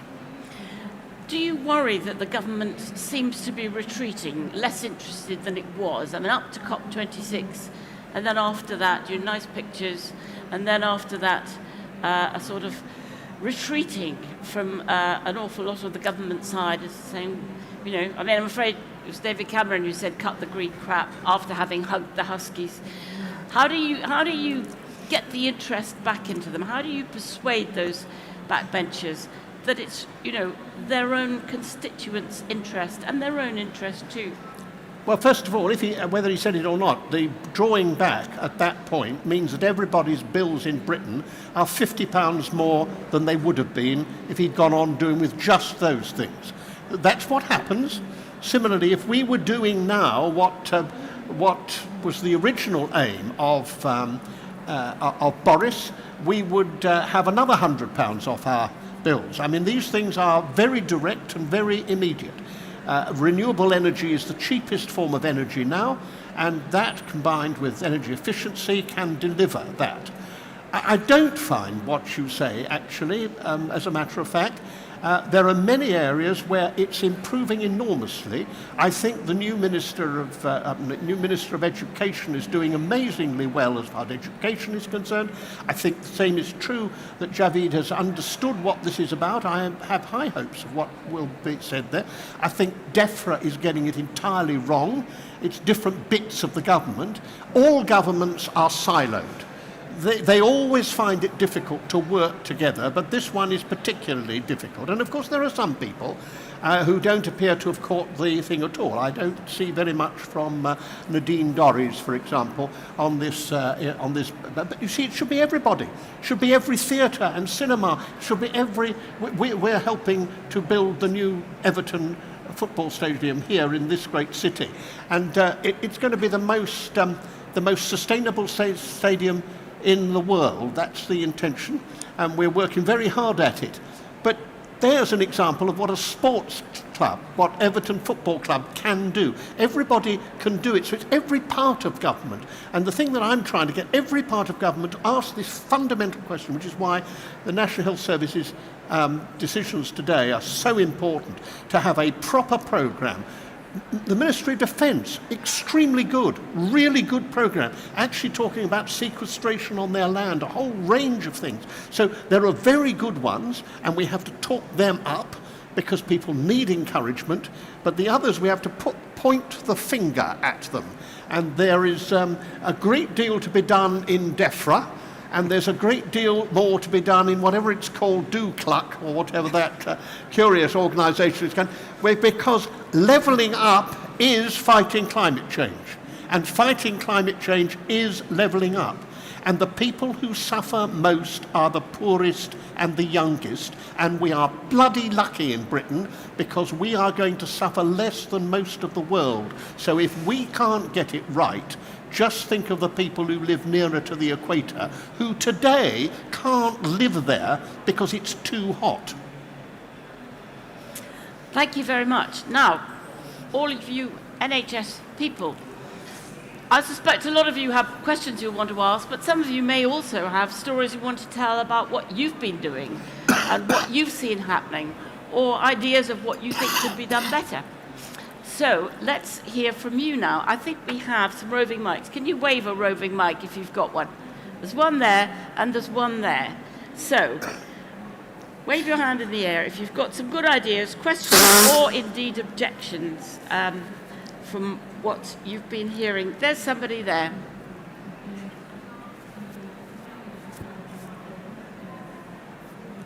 Hi, thank you. I just wanted to ask, I feel increasingly anxious about greenwashing, and I wondered what are the plans or what is happening or what could happen to protect against greenwashing from NHS suppliers or even organisations that commit to a climate pledge and then greenwash that pledge. I just wondered your thoughts on that. Do you have a good example in mind of what you've seen that looks to you like greenwashing? I mean, even if you just think in like commercial industries, like lots of things like the way we think about a waste thing, so things that say that they're compostable, but that means it needs to be compostable on an industrial scale, and people don't have industrial compostable capability, so they just put it in the bin. So it just doesn't mean anything. So that kind of thing is what I mean. Yeah. I mean, is the NHS getting a lot of offers that are greenwashing offers? Sure. So listen, we have been clear. I said scope 1, 2, and 3. 3 means supply chain, and I said global, and we mean it. The NHS has 80,000 suppliers. 1 minute past midnight, 1st of April 2027, the NHS will stop purchasing from any one of those 80,000 suppliers that does not meet or exceed our commitments on net zero. So that's a very, very firm line in the sand, but there's a few things that you have to do to make sure that you don't get caught up in some of that greenwashing. So number one, you have to be clear about your definitions. You have to be clear about the scopes. You have to always ask, how big is the size of that net? You have to be transparent. For the NHS, in our strategy, 8% for our full profile. And that's the 8% that we don't know yet how to deal with. We will always try to reduce it. But to give you an example, and I'm worried about this too, I had a conversation with one of our largest pharmaceutical suppliers a few weeks ago. And I won't name names, but they said, Nick, we're fully behind you. I said, this is so great to hear. And they sent me through a document, and I was excited to read it. And I said, oh, the units on your y-axis in that graph showing your decarbonisation trajectory are slightly off. Surely you don't mean tons. Surely you mean megatons. And they said, no. They're perfectly right. And what was happening there was they hadn't defined their scopes. They hadn't defined the offset component. And so the reductions were incredibly small. We have to be very, very clear about what we mean in that way. We have to be very, very transparent. And if anyone ever says, I don't quite know, or it's complex to calculate my scope 3 emissions, you have to respond with, listen, that was acceptable 10 years ago, 20 years ago. Today, you are just lying. Today, if you aren't telling me that, you are just lying. So that's one half of the equation. The other half is we, as a profession, have to get better at understanding that. We have to improve our own climate literacy, right? And there's a fantastic net zero procurement team in the NHS tackling this head on. We have a 10% net zero and social value weighting into all tenders out across the system that started April 1st, 2022. The response from quite a damn number of the 80,000 suppliers we have was, that looks tough, but we think we can make it because we know that this is the direction of travel. Now, if you go and look at that, what that 10% weighting really was doing was it was preparing our excellent procurement teams, it was preparing our nurses, it was preparing our doctors across the country for the moment that that qualifying criteria comes in 2027. It was starting a conversation between every single NHS procurement officer and every single one of our providers so that we become more carbon literate, so that we can start to call people out and start to say, listen, unless you are transparent, it just doesn't count anymore, and we're just not interested in doing business with companies that do not meet or exceed, that do not live up to our own oath. First, do no harm. Primum non nocere, right? So what should we be looking out for? As ordinary citizens, we're constantly being told we're offsetting this, we're offsetting that, and then you read stories about lousy plantations of trees that nobody's bothered to water or look after, of a phony offsetting. How is an ordinary citizen to know about greenwashing claims? What should we look for? Can I say, and I would love actually, John, to hear from you on this. If anyone talks about offsetting at all, I get anxious. I don't really want to have a conversation about offsetting really at all. And when I talk about the 1,260 kilotons of carbon out of the atmosphere in the NHS's first year reduction, none of that was offsetting. If anyone really is talking to you about that in terms of hitting their trajectories today, I get deeply uncomfortable. But am I being too harsh? No, you're being absolutely right. Offsetting is a last resort in circumstances where you can't find another way of doing it. There are some things which you just have to recognise that. But most people have plenty of fat which they can deal with themselves, and the trouble with offsetting is that it is usually an excuse to, and it's a very short-term excuse, because as everybody seeks to get to net zero, the cost of offsetting is going to be higher and higher. And anybody who thinks that they're going to buy their way out of this are going to be done out of business, because they won't be able to compete on that basis. So I always tell people, if you really want to go bust, go offsetting. Has your Committee on Climate Change, has it come across a lot of really egregious cases of people making outrageous greenwashing claims? Oh yes, I mean, for example, I'm not a believer in disinvestment, but you have to decide which of the companies you're going to help to transition. So, I mean, and I'm prepared to say, you can help BP and Shell, but you should never put any money into ExxonMobil, because ExxonMobil is constantly talking the talk and not doing the do. And you've just got to look at it in those ways. There are some really bad examples. The house building builders have all of them known perfectly well that for the last 10 years they have built houses which are not fit for the future, all of which have got to be retrofitted. And they've handed that cost of retrofitting onto the people who have bought those homes. The government is to blame because it didn't insist upon the proper standards, but the industry is to blame that it actually thinks it is morally right and commercially sensible to do that. Oh yes, there are a whole lot of industries like that, but I don't think I've been unashamed to say exactly who they are and tell people where they should go and make choices in those areas. I'll come and ask you afterwards and write them all down. Jackie. Can I just make a point about it's a great question, and I wish every employee in my organisation, all the 8,000 staff were as anxious, because I think it gets us into the right place. I think Nick's right. We are very fortunate. You and I, Nick, work for many, probably the best part of a year with very expert people in order to get the metrics. We've at least, we're unique in the world in terms of the NHS being able to start to measure it, and we're deepening our understanding. I feel really blessed, and again, James, I'm going to check you, but we've got real expertise in the organisation. I'm conscious I talk to other chief execs where they're just starting out, and Manchester, you can see the expertise there, and we're benefiting from it. But we can make this hurt. We are talking to our suppliers, all of them, and we can start to shift the boundaries. But building the expertise and the knowledge and working with our communities in understanding just how we shift the dial is really, really key, and I'm not sure there's enough conversation about how we build that expertise. I mean, you must be dealing with lots of suppliers too, and your members dealing with suppliers and making important decisions about what is and isn't a green supplier. Yes, I think that's true, but it comes. I think the knowledge issue is a very real one, and sort of upskilling the healthcare profession.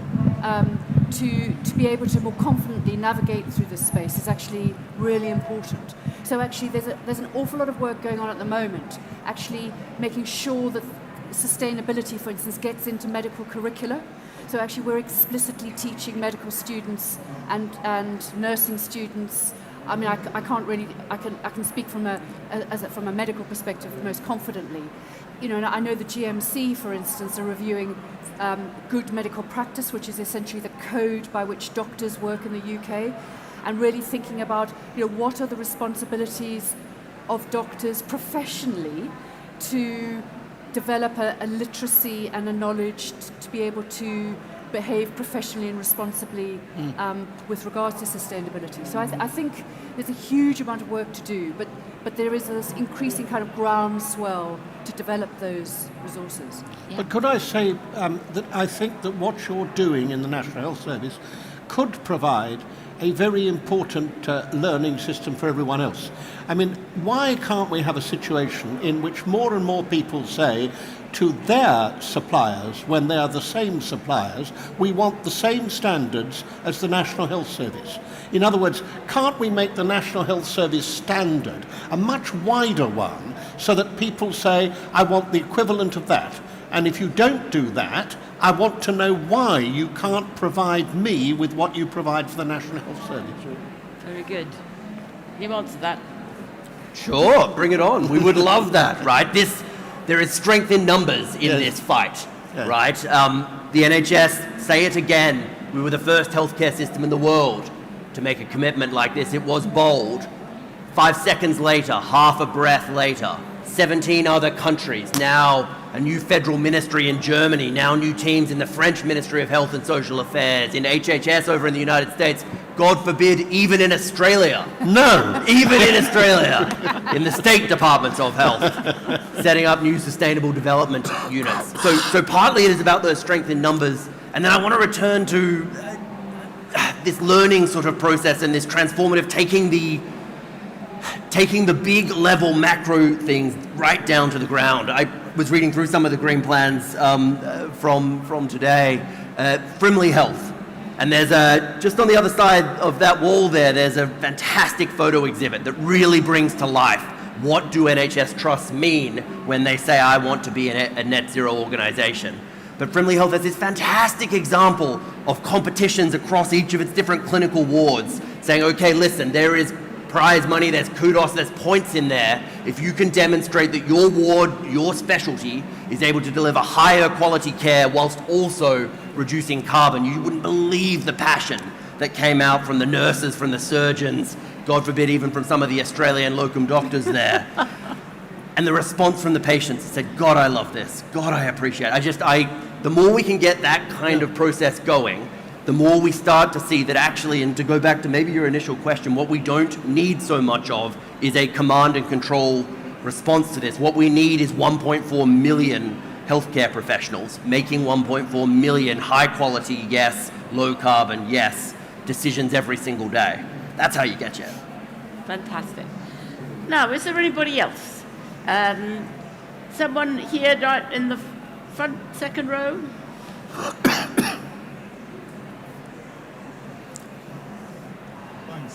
Hello. Yep. Hi. So you'll be pleased to know that in HE Health Education in England, we've committed to educating every future clinician about sustainability. But the problem sometimes is you'll educate and you'll give the knowledge, but in certain areas there just isn't the leadership. So in Newcastle, there was a chief exec that listened. A success in sustainability essentially be promoted through CTC. Tell me, in your experience, why do you think some people are just resisting or not being interested in it, not giving that leadership? What reasons do they give? For me personally, what I've heard is there are bigger priorities, and that's upsetting because without this, we can't really do much else for much longer. So it's the priorities. There's so many other priorities at the moment. That's what I hear the most. But I think once you give the data and the evidence to most leaders, you can get them across. But I think it's so busy at the moment. That's the main problem that I hear. Jackie, how do you get everybody to behave like you? Well, there are many other organisations doing wonderful things. I think first and foremost, you've absolutely got to get to the realisation that it's a health emergency, this climate emergency, and it's inextricably, absolutely part of everything we should be doing. So yes, it's busy, and I do talk to other leaders who say, how do you get enough bandwidth to spend time on this? You have to prioritise it, and I think it's a good thing that we've now got measures. And I don't know, I'm meeting Ian Trenholm from the CQC in a couple of weeks, and maybe we'll talk about this because I think it should be part of, and that's the only way we're going to get the mindset change.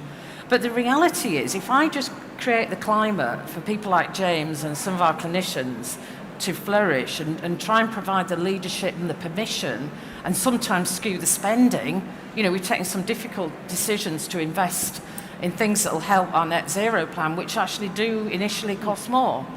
But we've got the whole commitment of the board, right from the whole unitary board is behind this. And the whole city is behind it as well. And I think those things start to get you in the right place.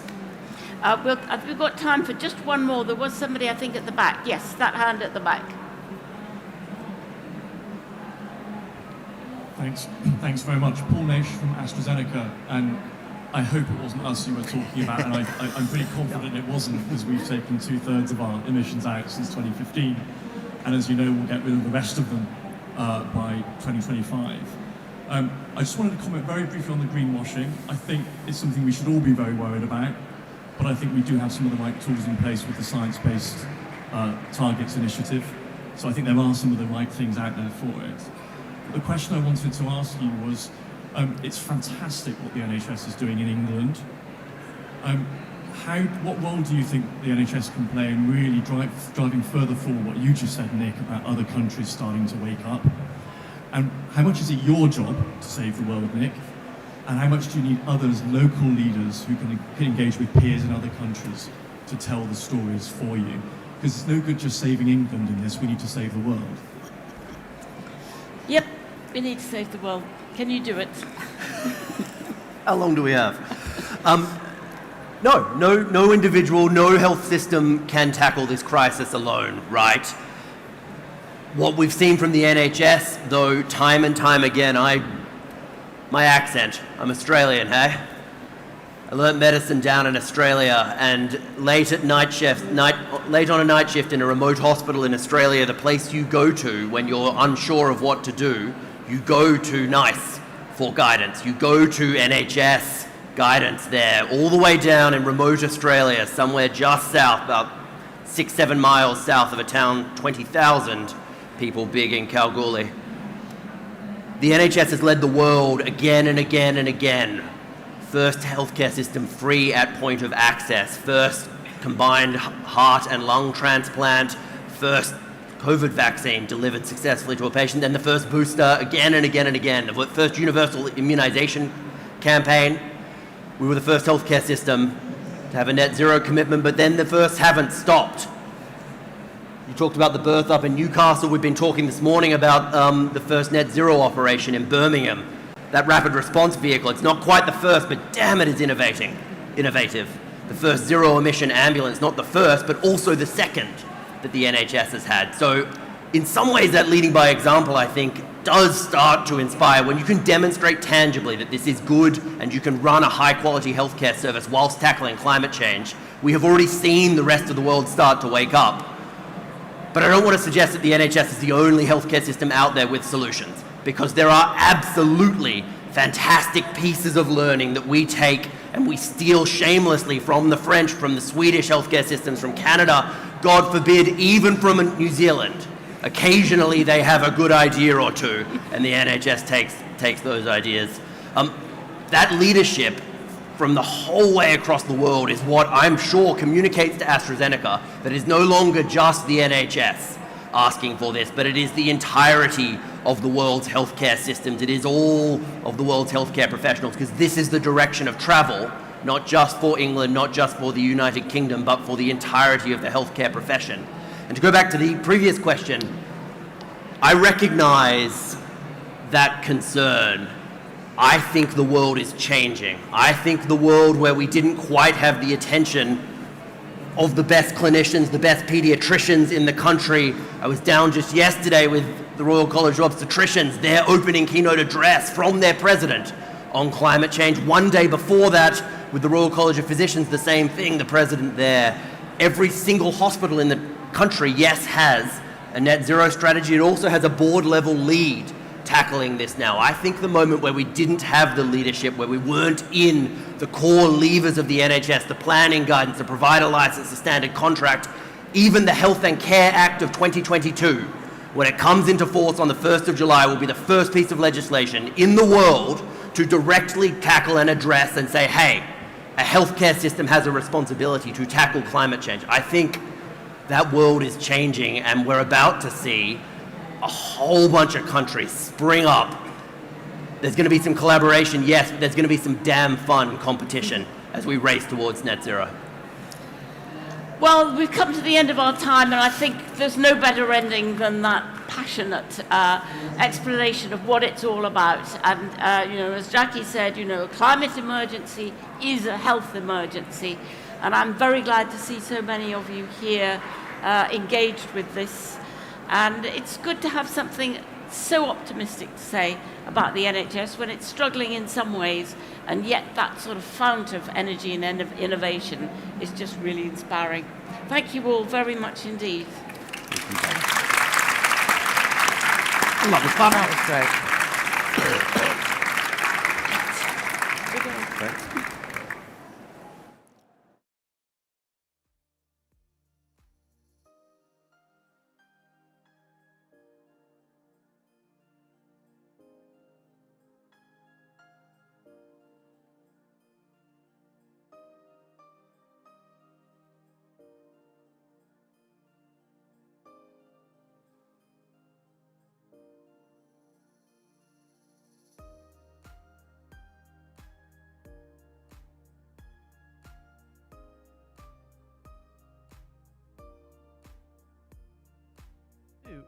Microphone.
Our next session is Learning from COVID-19, how to build patient and community voice into integrated care system thinking. Please welcome to the stage our speakers and session chair, Charlotte Augst, Chief Executive, National Voices.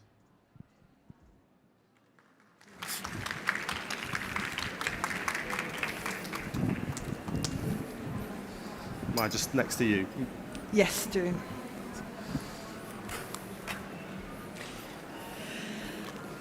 Right, I think, do I need to stand up there? No, I sit down. We're mic'd up, aren't we? Yeah. Right, lovely to see you all. Maybe a few more people dribble in. It's that moment of the Confed conference where everybody's a little bit, not another talk, isn't it? We try to keep this lively for you. We're here to talk about what the last couple of years might have taught us or should have taught us about how to work differently with people and communities. And we're going to major on the vaccine program. And if, like me, you're in NHS England meetings a bit, you will notice that the vaccine program is talked about a bit like a turning point, I think, in our relationship with people and communities. And I think it was a moment where a lot of people who hadn't seriously paused and contemplated on that fact before realized that the NHS in all its might and that medicine with all its miraculous power sometimes can't reach the people who need it the most, and that we need to combine the power of medicine with the power of community if we want good things to happen.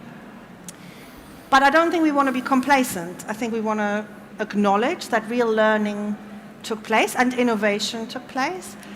But for example, where I live, where I go to the gym, and that's why I think about it when I'm there, because we are breathing each other's breath. 50% of black adults on my high street are not vaccinated against COVID. And so I share a changing room and I share a swimming pool and I contemplate on that thought. So I don't think we want to make out the vaccine program got it cracked. What the vaccine program did was turn a very steep gradient into a slightly less steep gradient, but it didn't do away with the problem that there is one in the first place. So what can we learn from that and where do we take that? I've got a distinguished set of speakers here, Steve, Hannah and Dan. I'll introduce them in turn. Steve, you've been asked to take on the mantle of vaccination in the NHS. So you are in a way the person who will realize all this learning for us collectively. What are your thoughts? So I think, like you say, Charlotte, the vaccination programme did a fantastic job of reaching communities and listening to communities that perhaps hadn't really had a voice or a presence in our minds in terms of the way we deliver services. The approach to healthcare has often been for us to provide a service, say, here it is, we're available for you, you come to us. And I think what the vaccine programme showed us was what lots of people already knew, to be fair. So local government already knew this, the VCSE sector already knew this. But saying we're here, we're available is insufficient. And we are quite often good at designing services that will reflect our own needs and our own privilege. And so in the kind of national mission through the vaccine programme of protecting everybody's lives equally, there was, I think, a very big difference and a very big shift, which was one of mindset. And throughout pretty much every single part of the vaccine programme, there was a focus on not saying what do we think needs to happen, but asking communities what they needed. Mm-hmm. We didn't do it, we did it much better than normal. And I think there was a realisation that the NHS did not have the access into communities in the way that local government do and the VCSE does. One of my reflections, I mean, I wasn't around at the time, I was on the other side of it, is it has been so important for us not to redesign what already exists. So the kind of approach we sometimes take is we need to design an NHS way of doing this. And actually, local government and the VCSE have this in place already. And one of the things that I think we learned was, let's not try and copy it. Yeah. Let's not try and do it in an NHS way. Let's use what exists. And using what exists allowed us to get into very different communities. And you see, the join up with local government and the VCSE, I think, it changed my mindset in the way I think about things. And one of the things you sort of made the point that it's a slightly less steep gradient. It's still a gradient, right? Yeah. And I think one of my personal reflections is this is not job done. It's not job done in the vaccine programme, and it's not job done in broader healthcare. And if we kind of think about some of the real highlights of the programme, it has been not just listening to people and then going, well, that was interesting. It's been doing something about it. So none of this is my work. It's the work of systems and teams out in the field.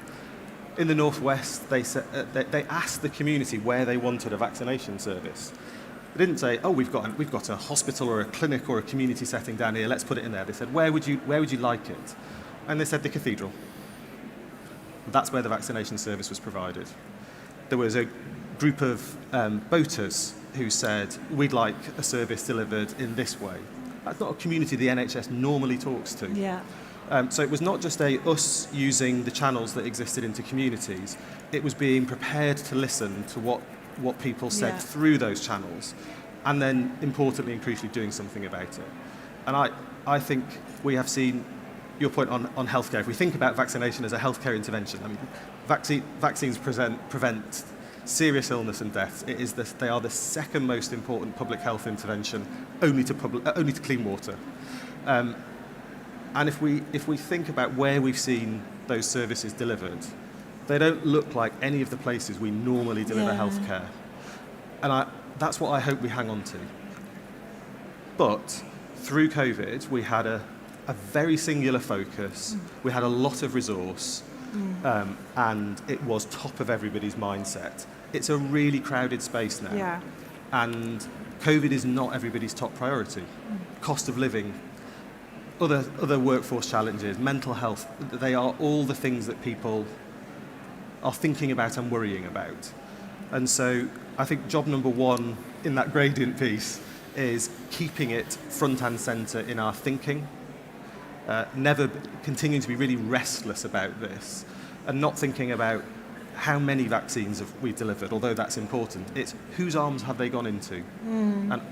And are we organising ourselves in a way that is really different to the way we have before? I think and hope that we'll see in the future the voluntary and community sector delivering some of this, because those are people that communities trust. The NHS is a well-recognised brand. That's great. It's one of those, it's important, but it's insufficient. Yeah. And I hope that we will see much more of the approaches to health and care that we've seen through the pandemic. I was in Luton yesterday. Was it yesterday? No, it wasn't yesterday. I was in Luton earlier this week. And working with the local authority, a group of really committed people have set up a hub in a deprived area.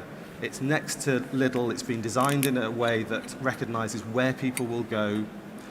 It's got a vaccination hub, yes, but it's got a wellbeing community interest company who've got an IAPT background. People can just go in and talk. They can talk about what they're thinking about, what they're worried about. Yes, they can then be signposted to health checks, to immunisations, and they can have a conversation with a trusted professional about other issues on their minds. And I suppose my final reflection, is as we think about vaccination in the future, we need to set that in the context of people's lives. Yeah. So the vaccination or the screening intervention might be a product of a discussion about what is important to you at the moment. And we've seen really successful examples of benefits advisors being embedded in centres like that, so that some of the issues in people's daily lives, they can't necessarily be sorted, but they can be improved. And as a result of that conversation, somebody might then think about having a vaccination. But it is good enough to have that conversation and not to get a vaccination. That's a successful intervention. It comes with a big cost, which is going to be one of the other gradient challenges. But again, if we think about Eid on the Square, there was a bus that did vaccinations and a tent that had health advice and health promotion work there. Hundreds of people had their blood pressure checked, and many went in to be supported because they had high blood pressure. A smaller number had a vaccination. That's absolutely fine, because it was set in the context of what is important to people and what will make a difference to their lives. So I think there's a collection of really important learning that we have to continue to really challenge ourselves in a busy and crowded space. But my background is in the acute sector, and I have become the most excited about this sort of stuff in the last 3 months since I joined the programme, because you can see the possibilities. It's hard yards, but you can see the possibilities. Thanks so much, Steve. It really comes across that you believe you're onto something there. I believe we're onto something. Yeah, which is brilliant. Hannah, you are Chief Executive Director of Healthwatch in Leeds. What's your perspective? What did you learn during that programme? Yeah, and I think Steve's reflections are really interesting, because I think we would say that we do a lot of that, or our aspirations in Leeds are exactly what you're describing there, which is to work together in terms of being a health and care partnership. So the council, the third sector, all providers working together as one team. And I think if I think about what made the vaccination programme in Leeds work well, there were 3 elements. One was that we were already working as a team together. So I think we developed some of that thinking. We knew the third sector was totally key to delivering some health and care interventions. We knew we had to think holistically around people's experiences of what makes good health. Secondly, I think we had a really shared commitment around, we have a fifth of the population in Leeds are living in poverty. We're an 800,000 people city, we're a big city, and our health and wellbeing strategy is very much focused on improving the health of the poorest fastest. So immediately, and I'm not saying we do this in the right way all the time, but that inequalities and ensuring that there is equity of access is central to the thinking in Leeds. And then thirdly, we've got, and it's interesting you talk about local authorities, but we've got a really strong and robust third sector that has been funded, and importantly the infrastructure organisations have been funded as well, so they were there to provide that coordination and facilitation around the vaccination. So just some of the elements that you picked out there, Steve, I think in Leeds we had them before COVID and we were able to build on that success. I think moving forward, it's interesting you're talking taking the learning forward.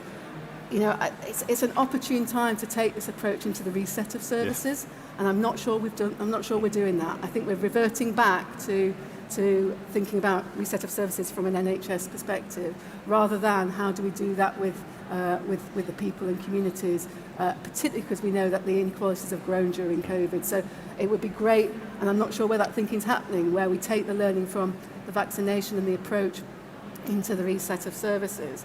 And I suppose just to say from a Leeds perspective, the work that we're doing in Leeds, we've about 8 years ago our Health and Wellbeing Board said actually we want you to work as a joined up health and care listening team. So I chair a group called the People's Voices Partnership in Leeds, which brings together the hospital involvement lead, the community services involvement lead, the third sector involvement lead, ourselves, the council. And we've been really ambitious. We don't just want to coordinate our insight activities. We actually want to, our ambition is to put people's voices at the centre of health and care decision making, but particularly the voice of inequalities. We cannot improve inequalities. You cannot do that without having the voice of inequalities at the centre of health and care decision making in a very real way. So not a tokenistic patient story at the beginning of a meeting, but fundamentally that we're all informed and have that insight around people's experiences. So within Leeds, we're looking at trying to get that voice into all level of health and care decision making. Our primary care networks are not called that in Leeds, they're called local care partnerships because it's wider than just the NHS, it's other partners as well. Into the new structures that are coming out of the health and care, social care governance, so things like population boards and all these things that are being created, but we really want to make sure that the voice of people is part of that decision-making process, not an add-on at the end, but actually doing it, which is what we're talking about here from the vaccine perspective. And I suppose just finally the bit around as we move into the ICS structure. So within Leeds we're part of the West Yorkshire ICS, which is a big footprint. It's 2.2 million people.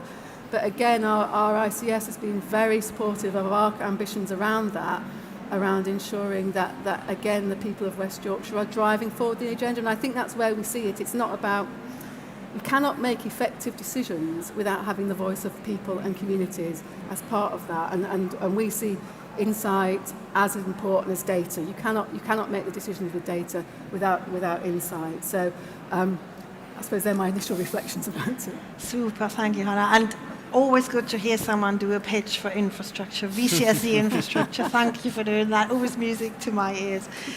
Right, Dan, last but not least, from the King's Fund, you've done some thinking about how ICSs need to build on different relationships with people and communities. What have you learned?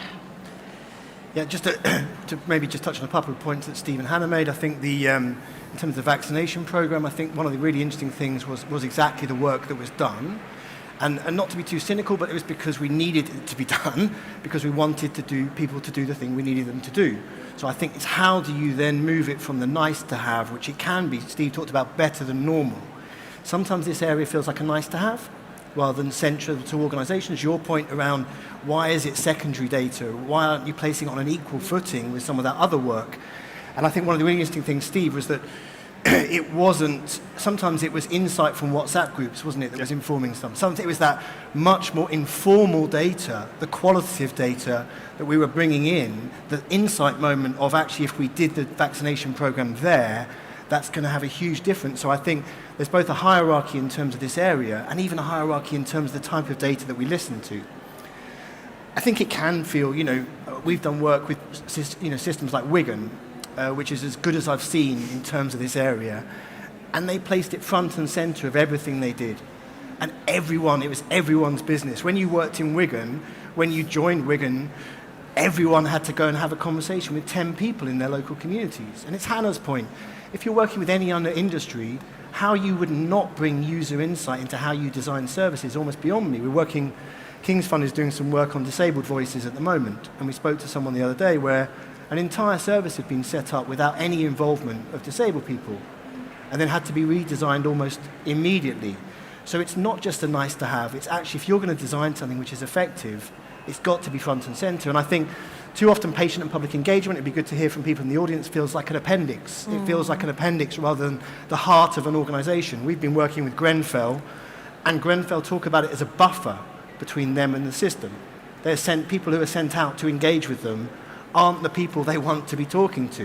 Actually, this is everyone's business. How do you bring it central? So I think there's a huge opportunity with ICSs to do things differently. If you think about the way the system often collects data, it's like if you take the survey program, the GP patient survey, there's the inpatient survey, there's the adult social care survey. But what we know is that actually people's challenges are in between those systems. It's the transitions, it's the coordination. There are loads of resources that exist locally, and Leeds and others have really shown that, and you were drawing on these resources during the program, it exists locally. I think the real challenge and the opportunity is for partners to come around and work together based on what users are telling them, what's working. We published the British Social Attitude Survey earlier this year. Things aren't working for people. We are seeing satisfaction with GP services at their lowest ever level by quite considerable margin. There are stories, there's frustration. People did their bit during COVID. They played their part. Actually now it's listening to those frustrations. I think even at this conference, I've been slightly disappointed. There's not enough user voice. And sometimes you're hearing from the practices that are doing really well. You're hearing from the places that say, we don't have access issues. We're hearing from people where there are really significant issues that people are facing out there because other services are shut, because social care is decimated, because we're dealing with all the effects of a long period of time where services aren't working for people. And the best way is to bring those voices through the VCSE, through the resources like Hannah that already exist locally. And I suppose for me, if ICSs are to do this, it has to be the right culture. And actually what you need, therefore, is there's a role for national bodies to start to measure some of this work in a slightly different way. So it's not what you did, it's what you did with it. What was the change that you made as a result of listening to the people and communities that you serve? And I think in Wigan, what we saw is that you need leaders to give permission to innovate. You need them to be able to act on what they're learning rather than thinking, well, there's nothing we can do with that because we've been told from here that we've got to do this. And you can see that playing out all the time, that tension between local, national, national regulators, and how does a system have that permissiveness to really put this front and centre? And I would sort of come back to, at the moment, even just structurally, you've got user experience that sometimes sits with a nursing directorate in a trust. You've got patient and public engagement that sometimes sits with a comms team. It absolutely has to be joined up in the areas like Leeds, where you're bringing together all of this work into one place. And leaders are realising it's their job to listen. It isn't something they outsource back to changing it from the appendix to centre of organisations. Thanks, Dan. Yeah, and thanks also for the bit of grit in the oyster about how even this conversation and the wider conversation these last 24 hours has sometimes felt like it didn't consistently start with people in the room. Here is what I'm worrying about. We asked people to get the jab, largely a very safe jab, and people said, I don't trust it. And then we did work really hard and convinced a number of people that they can trust and that they should have the jab, and they had it. But people placed their trust in us, didn't they? People placed their trust in the people who approached them. Okay, all right, if you're saying that, okay. So it's not going to be like all these other times when my experiences were disregarded and the experiences of my community were deemed unimportant. And what now? What now? For most people, their last jab is 6 months ago. The first jab is a year and a half ago. So these people have told us there's a lack of trust. They have put their trust in us. What have we done since to merit the trust? And I'm really worried about that. I'm worried that in 3 years' time, this will be filed as yet another thing, where there was a flash in the pan. We went out, all guns blazing. We're here to listen. We come to where you are. Those people who ignored the official comms that was plastered over everything, all the radio, all the television, all the billboards, ignored the letter from the GP, ignored the call from the GP, and then responded to the call from Mohammed from the mosque or Elspeth at the whatever centre. They have loads of unmet needs. I bet my bottom dollar they're at the wrong end of the inverse care law on a lot of issues. What have we done to actually put some of this right? I don't know whether you're aware of any organisations that not only were paid to make the approach and get the jab into people's arm, but were then also paid to say, right, what do these people say? What do they need now? Are you aware of the work being taken forward? Hannah, you look like you might have something to share. Yeah, totally. And I think that's one of our core messages at the moment. It's one thing to be a listening city and all the things that we're doing. And as Dan said, we did this thing called the Big Leagues Chat where we've connected decision makers, the chief execs, and we've gone out into communities, all the things we're describing here. It's one thing to listen, but how are we acting? And particularly with those communities that have told their story over and over and over again and not been listened to. And during COVID, we did a piece of work where we wanted to highlight the experiences of different communities facing inequalities across the city. And we were going to do a piece of engagement. And one of the community leaders, John Beach, who's the chief exec of the Refugee Asylum Seekers Organisation, Leeds, said, Hannah, you don't need to keep asking us the same questions. Yeah. We know the answers. And so our report actually was conversations with leaders around what those key themes were. And so that's our challenge now around how do we move. Actually, we do need to keep listening, and of course you need to keep listening, but we need to act. We need to act on what people have told us. And in that report, we pulled out 10 key themes that health and care organisations can do to improve inequalities and to improve the experience of inequalities. As well as that, we've done a piece of work that highlighted the importance of what we're describing as the 3 C's around getting communication is absolutely key in health and care services. Coordination, trying to help people navigate the system and taking it from that approach and compassion. How do we use those things that we know and build that into the reset of services? So that's what we're keen to do in Leeds with the population boards and the reset of services is to use what we know already. And again, I suppose, Bill, going back to the ICSs, that's part of what we'd like to do at an ICS level is to say, look, when we're thinking about forward strategies, let's build on what we know already and don't keep asking. Because you're exactly right, people are just so fed up of telling their story over and over again. So it was communication, coordination, and what was the third? Compassion. Compassion. Okay, good. Steve, did you want to say something at this point? So I think I think your challenge there is the right one, and I'm not moving away from you, but the noise on the mic. So I think in some cases we have continued the conversation. So there are organisations who are involved in the vaccine programme. They're healthcare providers. They're not, it's not the only thing that they do.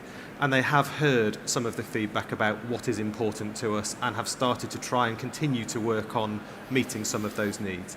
However, I think your challenge is completely right and fair in that we have asked people for their trust.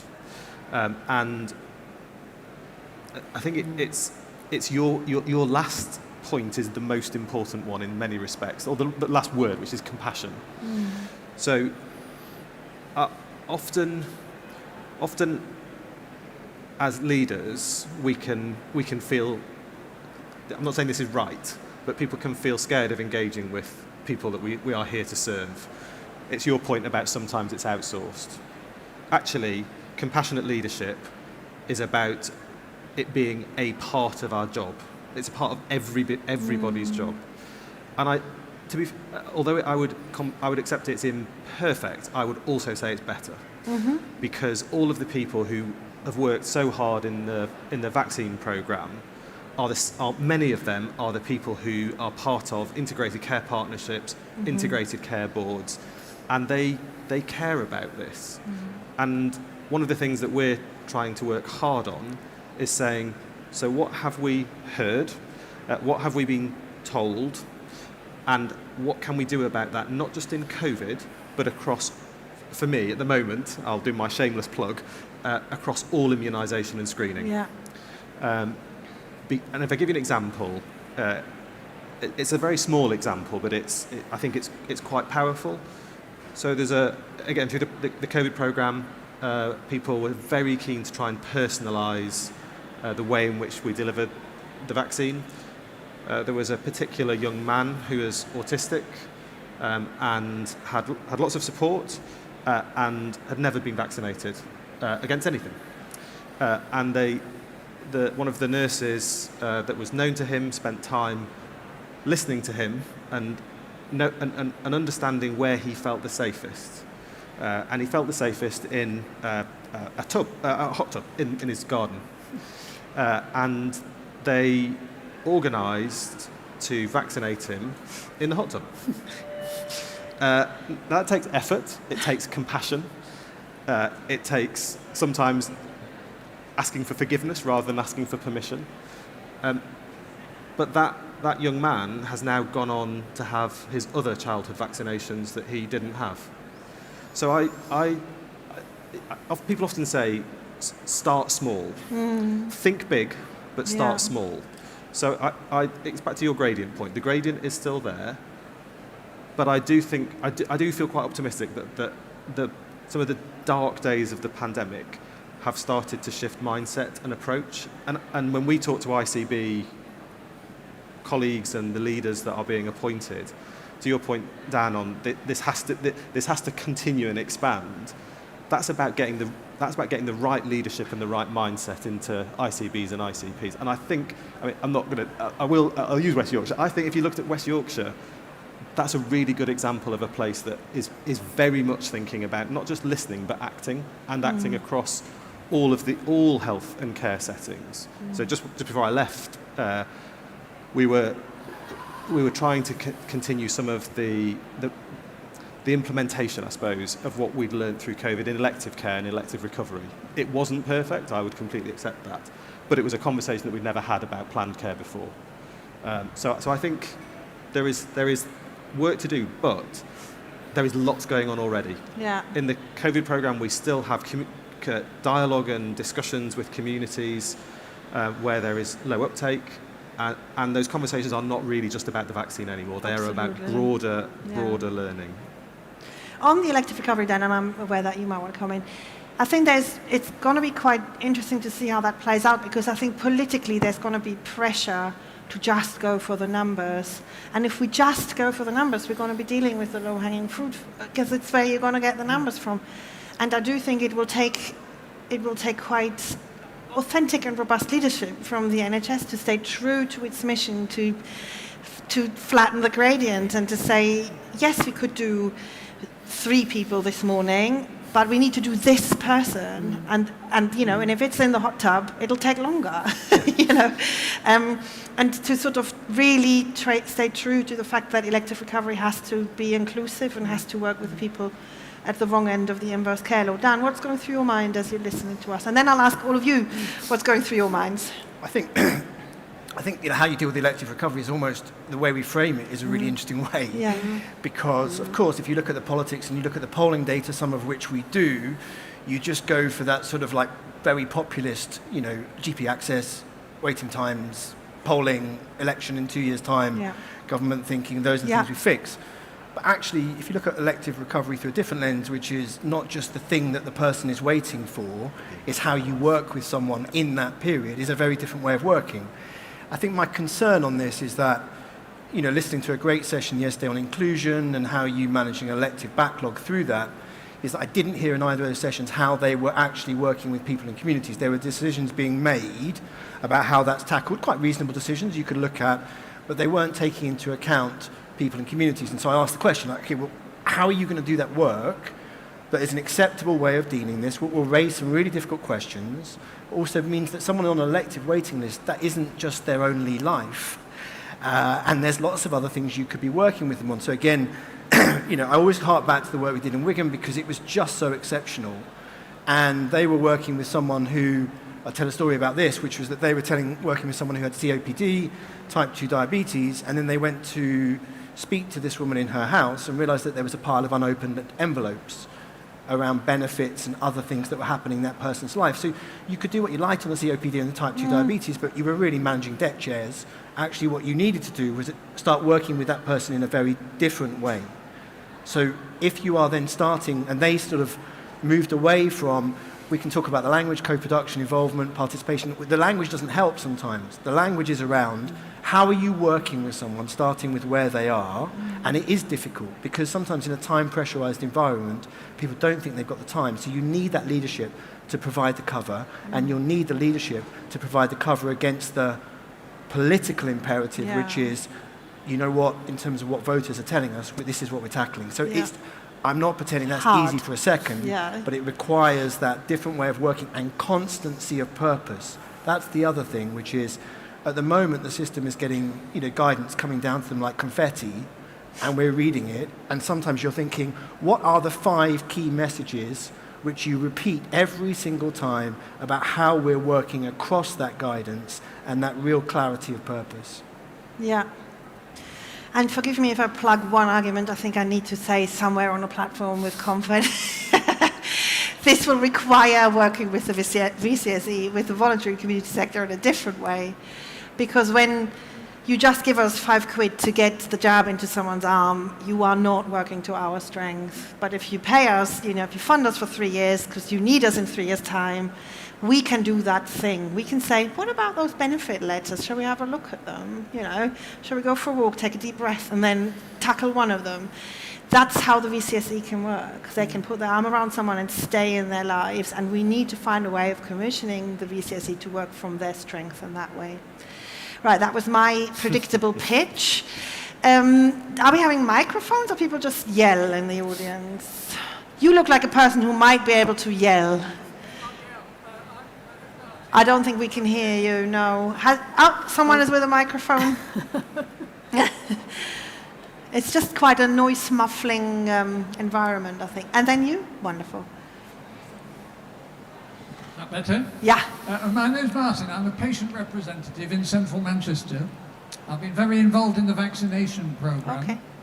At one end of my street, there's a GP surgery. At the other end, there's a cricket club. When the vaccinations started, my local pharmacists, who live down the street, took over the cricket club and set up a vaccination centre. My GP surgery didn't appear to know anything about it. They kept sending me messages saying I had to go and be vaccinated 4 miles down the road where the primary care network had set up a perfectly nice vaccination centre that wasn't in the least bit convenient for me or anybody who lives near me. I'm hoping that integration will bring in pharmacies, because local community pharmacies also have a lot of trust.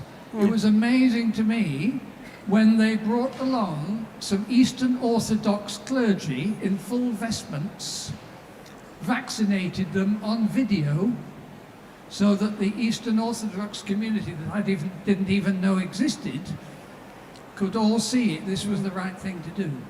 Thanks, Martin. I'll just collect the other point there and then ask all of you to respond to Martin's point or... Oh, it was here though. Thank you. Hi there. My name is William Butler. I just need to give you a little bit of background before I lead into the question. I've been around the VSC sector for a very long time. I'm an ex-chief executive of a national charity. I'm chair of a national charity. I'm now chair of a VCSE alliance feeding into one of the ICSs, and I'm a patient representative in a local cancer alliance. So I feel a bit like that's collecting quite a lot, and I wonder where the hell I have the time. But anyway, I just think I just wanted to give you that brief background. For me, I think what we need to recognise is a lot of complexity. A lot of people say that around the whole kind of thing about ICSs, and there are some real challenges. The first challenge, I think, is people seeing the VCSE sector as a single sector. It's not. You've got the whole kind of thing about service providers on one hand, and I've run a large service provider, and sort of advocacy organisations and patient organisations on the other. And you're supposed to have an alliance that's representing all of those. My particular alliance is sort of spread across the middle of the country, Buckinghamshire, Oxfordshire and Berkshire West, and it's not a natural unit. And trying to get those different places to pull together and to work together, I think is quite challenging, never mind those kind of differences. So I think what that leads me to is, I suppose, a question around the whole kind of thing about how do we ensure that ICSs actually recognise that complexity?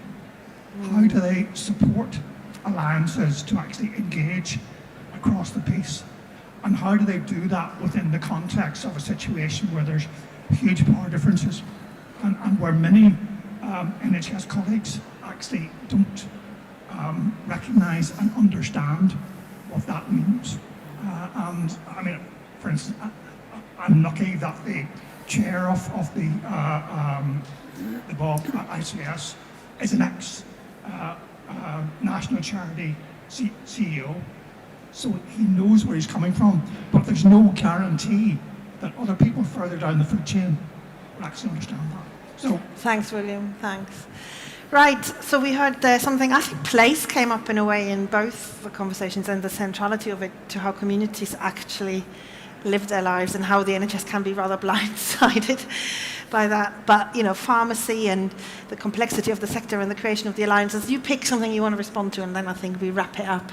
Shall we start with you, Dan? Yeah, I'll try and draw them both together a little bit and maybe fail. But if you take the story, I think it's the idea that if you, in an idealistic world, I'll try and be positive on this one, which is that if you started with what is in place in a local community, and you started with what users and people in that community are telling you, that is the opportunity where you can start to draw people together around what you all offer. So you hear so many, a story around working with a trust where they've done a huge patient engagement exercise, and I said, what were the key themes? And they said, challenges with primary care. And I said, well, what did you do with it? They said, nothing. There was nothing they could do with it. So if you shift to how is that partnership, neighbourhood, whatever level is the right place to work around what users are telling them, maybe you start to break down some of the boundaries. And the power question is key, because it has to be a different way of working with the VCSE. It has to be around an early involvement. It has to be around not setting KPIs that the system thinks are important. It's working with the voluntary sector on what do you think our KPIs that you could deliver might be, because we see it all the time, the voluntary sector almost having to shoehorn an offer back into KPIs set by the system. Actually, if you have the conversation early enough and work together on what you can all bring, you do see examples, we are seeing examples in really good places of exactly the types of things you're working through. But I would start with, The community voice is a way of bringing that conversation around. Hannah. I suppose just my reflections. I think from a third sector perspective, I think we've worked really hard in these to profile the role and the contribution of the third sector. And as I say, the council and actually CCG in some parts have funded those infrastructure organisations to do that. But as you say, it's not easy. It's there are thousands of third sector organisations, but there is there is good infrastructure that supports that, and I think recognises that, and it recognises that diversity. But I think in terms of that understanding, I think you're right. You can only and I don't mean it in a hierarchical way, but you drop down the level and people don't understand that role in the third sector. So there's still a lot of work to do around doing that. I think one opportunity I'm seeing is around the development, and I don't know if this is happening everywhere, but the development of person-centred outcomes. So the idea that you're not commissioned for hip replacements, or you're commissioned to enable an older person to have a good life. And I think, again, that's where the third sector can really sort of describe, actually, it plays a really key role in enabling people to meet A, B and C, of enabling that person to lead a good life. So, but again, it's quite complex as well. It's all new, isn't it? So there's something there about the third sector definitely having that infrastructure and that power and the funding to be able to engage to make sure all those decisions are right. Super, thank you. Steve, you've got the last word. So I think Martin's point on integration is really important, and again goes back to that kind of the sort of voice point. And yes, the short answer to the question is yes, we are going to try and solve that. But this is where sometimes when you miss out loops of listening to how things actually are delivered on the ground as opposed to how you think they are delivered is really important to keep doing. I think on the kind of power balance, I've been thinking as colleagues have been talking. There's something in our language that has sort of struck me as we've been talking. We talk about the third sector, which implies that there's a first and a second, and I'm not sure that's how it. You might tell me differently, but that was never how it was intended through the COVID programme, actually. And I think there is, I absolutely recognise the point on infrastructure, and we've heard quite a lot of feedback on from many providers about sustainability of all of this. I think there is something that I think did work well in the COVID programme in the context of the point on commissioning. So because you're absolutely right that the VCSE is not a homogenous thing, neither is the NHS. It's made up of lots of individual organisations, teams, psychologies, interests, etc. So I think an organising function, as it's necessary in the NHS, is necessary in the voluntary community and social enterprise sector, because that levels a little bit. And it also allows the NHS to engage in a more meaningful way. And the second thing, which is the learning from the COVID programme, we didn't always, sometimes I'm sure we didn't always go out and say, we would like you to do this. Could you do a poster campaign, or could you do this? There was a conversation that said, here's the problem we're trying to solve. How could we do it together? What do you think the role you could play could be? Because that will be different between different organisations. And what we saw in many communities when we were particularly concentrating on some of the ethnic disparities, we'd say, this is the problem. And people would say, well, we think you should do this. And that led to, us doing some of it ourselves, but also commissioning or agreeing with partner organisations what they would do. But what they would do had been generated from them, not from us, by just saying, what are we trying to achieve? And I think the compassion and respect point is very important for all of us to continue to keep top of mind and respect the fact that there is huge expertise in the VCSE sector, and that it's not for us to say this is what we would like you to do. I recognise there's a money differential in it, but to say here's the problem, how can we do this together? Yeah. Thank you, the three of you, and thank you everyone here coming. The thing I'm taking away in a way is that if we really ask communities what's going wrong for you and what would you want us to do to put it right, we have to be prepared for the answer to be something more fundamental than put a vaccine van in the parking lot at the supermarket. It will be challenging what we hear back. It will challenge how we organize healthcare, and are we prepared to respond to that? Because otherwise you should go out and ask. Thank you, everyone, and thank you, Rory, for organising us.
Records music.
Our next session is Purpose-Led Partnerships, where our event supporter, AstraZeneca.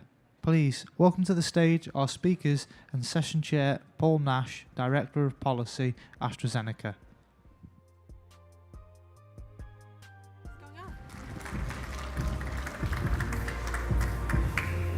Take the side and I'll go for it. Okay, am I this side? Microphone's on. There we go, Mike. That's great, thanks. Thank you very much, Alan Dedicote. Very kind of you. Welcome, everyone, to this session, Purpose-Led Partnerships. I am Paul Nash. I'm the Head of Policy at AstraZeneca. And it's my absolute privilege to be joined here on stage by, and I was keeping calling him Professor Mike Crooks, but he said not yet.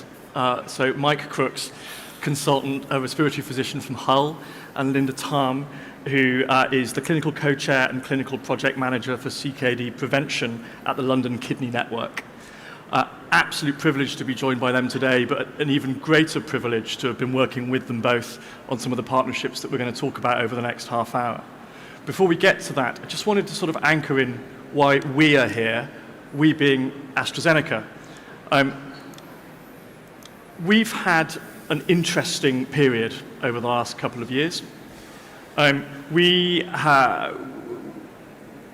Through COVID, we've had some amazing experiences of what can be done when people work together, and when people work together with a real mission focus.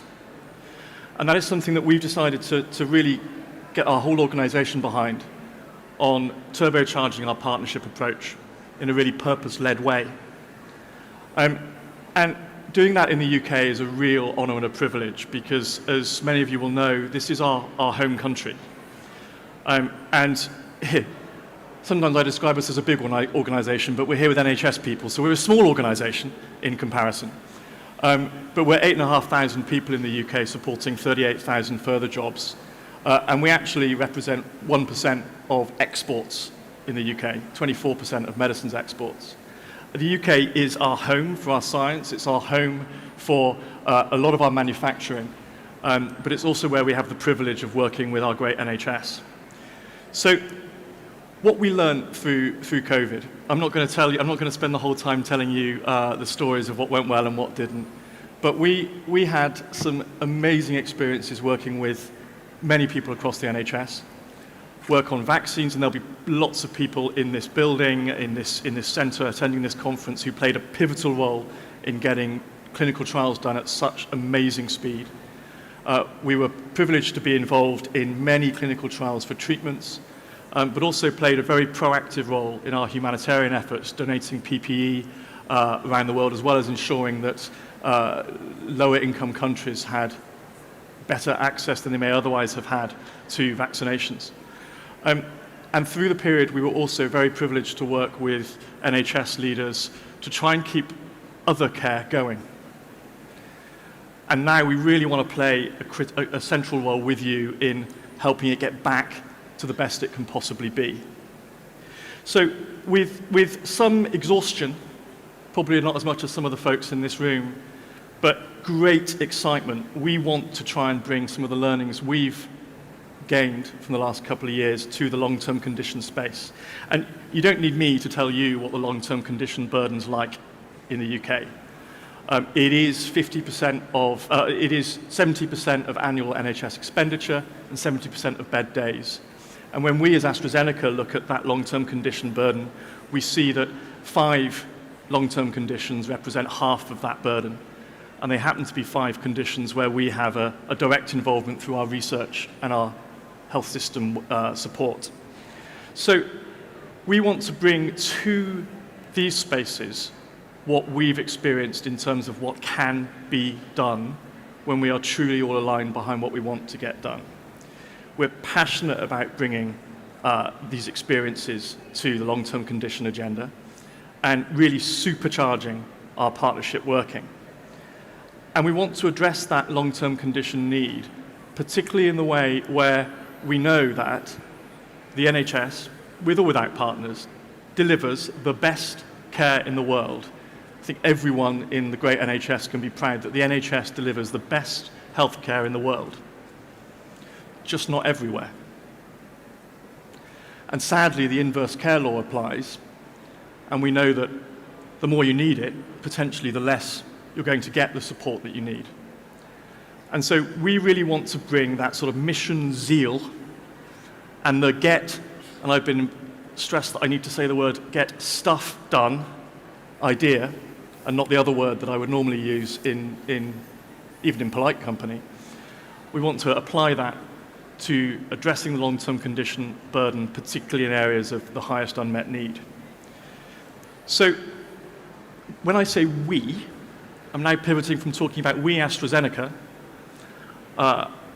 to we, and we.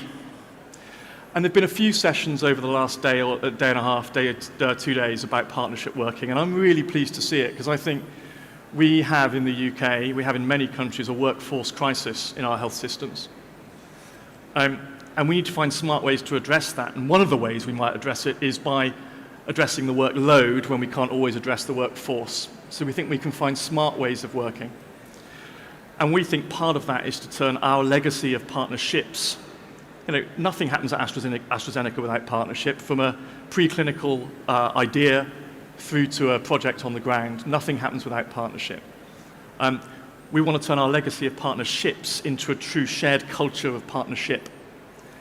And when we've been working with colleagues like Linda and Mike, it's a real privilege to start building those initiatives, not into just individual projects in individual places, but as part of a movement that links into our advocacy with government, our advocacy with stakeholders, that links into our insights work. Many of you, I'm sure, will have accessed our asthma heat maps. We have COPD heat maps launching soon, really trying to take NHS data and turn it into insight. Linking it into a network of quality improvement projects. So again, it's not just an interesting idea explored in one area. It is a real quality improvement commitment that's then also linked into our commitment to next generation home care. Folks in this building did amazing things over the last 2 years. One of the things that really blew my mind was how we went from having a home care offering in one of our areas where I think we had 6 patients on the home care at the beginning, and within a few weeks we had 2,500. What we can do when we know we must do it is quite astonishing. And whether that's in addressing zero carbon, interesting session in here earlier, where we're partnering to reach our zero carbon, not net zero, our zero carbon for scope 1 and 2 by 2025 and carbon negative by 2030, or addressing this long-term condition agenda, we know it can only be done together in partnership. So any colleague of mine in this room will be saying, Paul, that's more than enough from you as a startup. Let's get into talking to the more important people. And what we wanted to talk about was not Fiona Morgan's email address. Hands up if you've ever gone too far on a clicker. Thank you very much, sir. We want to hand over to Mike first and then Linda. And Mike, keen for you to share some of the experiences of the work we did together, you did, in Hull. Over to you, Mike. Well, thanks very much, and thanks very much for the opportunity to talk at the meeting today. And I'm going to start with the greatest rule that you should never break at a conference, and I'm going to actually try and turn the audience against me in the first few seconds.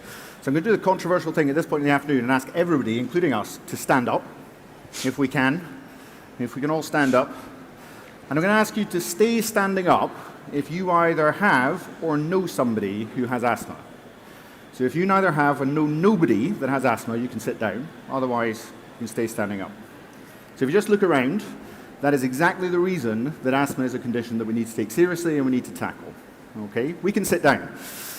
I've also now got the blood flowing in your legs, prevented you getting a DVT and a PE, so you can thank me all later. You're talking about partnership working, and the example that I'm going to talk about just now really is a true example of partnership, and that's a partnership across healthcare, so both primary care, secondary and specialist services, community services, pharmacies and patients, very importantly, and of course partnership with yourselves in AstraZeneca and also the Academic Health Sciences Network. So the project that we've been doing is called Sentinel, and it's about improving outcomes for our patients with asthma, and as a consequence of improving the outcomes for our patients, also driving down the environmental impact that those treatments and that condition has. So it's really a win-win situation, not one in exchange for the other. And the way that we started really was by identifying that problem. So we utilized data that was widely available. We used prescribing data we could get from the internet, open prescribing or through the BSA, and we identified the prescribing patterns within our region and across many parts of the country really suggested that although we have excellent evidence-based guidelines, as I'm sure many of you have across the disease areas you look after, those guidelines were not being implemented. So we, in partnership, undertook a period of co-design work, working with patients, clinicians across the spectrum of care, and we developed an intervention to improve implementation of guideline-recommended care, changing the way that we approach the management of asthma away from the use of inhalers which simply relieve symptoms but don't treat the core problem, which is inflammation in asthma, towards using medicines more intelligently to tackle that inflammation at every stage. And through doing that, we've not only managed to cover our whole local area across Hull CCGs, which had 5 PCNs at the time, and an additional PCN just outside, but we've now scaled to an additional program offering the same intervention across, I think, 120 primary care networks across the UK was the latest count, and I've had several emails today about others coming online. So we've really managed to go from the seed of identifying a problem, in partnership developing an intervention to address that problem, and then implementing that at scale to deliver changes. And just to give you a bit of an idea, in terms of what we've seen so far, cumulatively, just within the Hull area, we've seen a reduction in blue inhaler prescribing. Those are the ones that just relieve symptoms, don't treat the underlying problem in asthma. We've seen 22,000 fewer blue inhalers prescribed since we started the project. And if we think about the carbon impact of that, if we have blue inhalers around about 28 kilos of CO2. So as you map that up, you can see the cumulative gains. When we take that and scale that, what we've achieved in Hull, that maybe 22,000 fewer, if you look at if we got to say 200 primary care networks, and even if they achieve just half of what we've seen in our initial primary care networks in terms of reductions, you're talking 750,000 fewer blue inhalers being prescribed. And it's those kind of changes that start small, but when they're scaled, lead to really massive changes to our healthcare environment. Love that. Thank you, Mike. And I thought for a minute you were going to do the mental arithmetic, Mike, there of how many inhalers times how many tons, and I was going to be even more amazed. I was tempted, but... Thank you for that. I want to come back to on the scaling point, but first of all, I want to show that it's not a one-off wonder. And Linda, hand to you for some of the work on chronic kidney disease in London. Okay, thank you. Thank you, Paul. So I'm just going to take a step back and just talk a little bit about what we're doing. So my role is to provide oversight and leadership in our CKD prevention workstream, which sits within the London Kidney Network.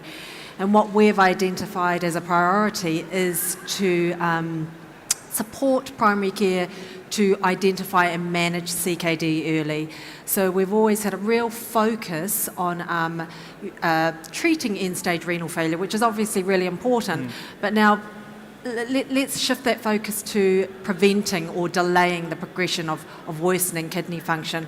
So what we have done is we have developed a work stream containing with clinicians across all of London, AHPs, nurses, and what we have done is developed pathways, clinical pathways, and we've developed these amazing pathways. We've had stakeholder feedback, and now the next step is, right, how do we implement those pathways across London so that they're actually shared and they're actually used? Now, these pathways are looking at early identification of kidney disease and also optimising treatments and risk factors around managing kidney disease. But it's the toughest part, which is the implementation. And so we're a little bit behind Paul, but the journey to get there that's the hardest part. So for us, it's about really understanding in terms of partnership. Before we even, are able to partner up, we have to understand how implementation works in all the different ICSs. What's the decision-making process?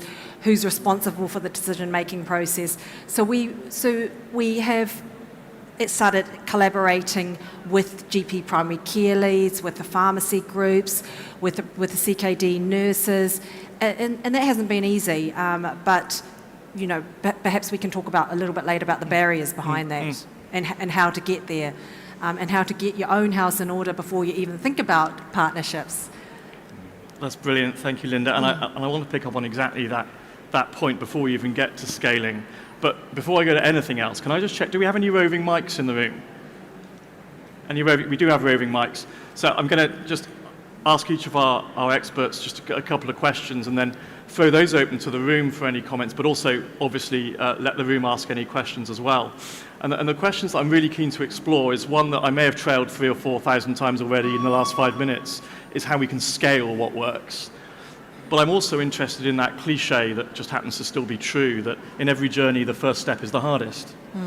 And it's become in a few of the sessions around this conference of, if we want to partner, how do we get started? And in trying to get started, how do we not get stuck? So Linda, can I come back to you first on sort of how do we get started in putting together partnerships of organizations that might work very differently, that might have a shared idea but aren't quite sure how to go about coming up with a partnership approach? So I think it's really important to be really clear about what you want out of the partnership and what you're trying to do. So really clear in terms of what your own aims and objectives are in terms of what you want out of the partnership before you even seek to go into a partnership, so that when you do that, both parties are very clear about why you're doing what you want to do and what you both get out of it in terms of mutual benefit, and being really, really open about that and making sure that so you've identified the right people to potentially partnership up with and what you both get out of it, and mapping out a timeline as well with the partnership group. I think that's really important, and potentially a work plan as well. So almost having a structured approach, but flexible enough to allow it to evolve, especially with COVID going on as well. Absolutely. That changed everything. Mike, pick that point up for me, will you, about timeline? Because I expect everyone in this room has been involved in a partnership that said, let's do something together. Let's have a meeting in 6 weeks to discuss it. And at that meeting in 6 weeks, let's discuss the agenda for the next meeting. And then let's maybe talk about a governance framework. And, all of a sudden you realize you started that conversation in 1947 and it's 2022. What are your thoughts about that timeline and making sure that you don't get stuck? Yeah, I think that's one of the biggest dangers for any project getting started is exactly that you never actually get started because you're too busy worrying about how to plan it and how to do it and what's the perfect way to do it and what if it doesn't quite work first time, and actually that inaction is the greatest risk of all. Yeah. And I think one of the keys to overcoming that is a point really that you made very nicely around about transparency and trust within the team. There's nothing worse than sitting in a meeting and everybody talking to each other is actually not saying what needs to be said or what they want to say. They're talking around points and actually getting nowhere. You just need to be upfront and honest about what you want to get out of this project, about what you're able to put into it and what your expectations and needs are from your partners that you're working with, and have that set out upfront. And if that's some partnership that then's not going to work on the basis of it, then at least you found that out up front and you haven't wasted all that time in doing it. Because one of the key things, I think, with developing a project and implementing it and then leading to scale is that you need to just get on and do it. And you can't wait for the perfect plan to get started with it. You need to learn as you go. And that plan needs to be developed in partnership, and that evolution needs to be developed in partnership.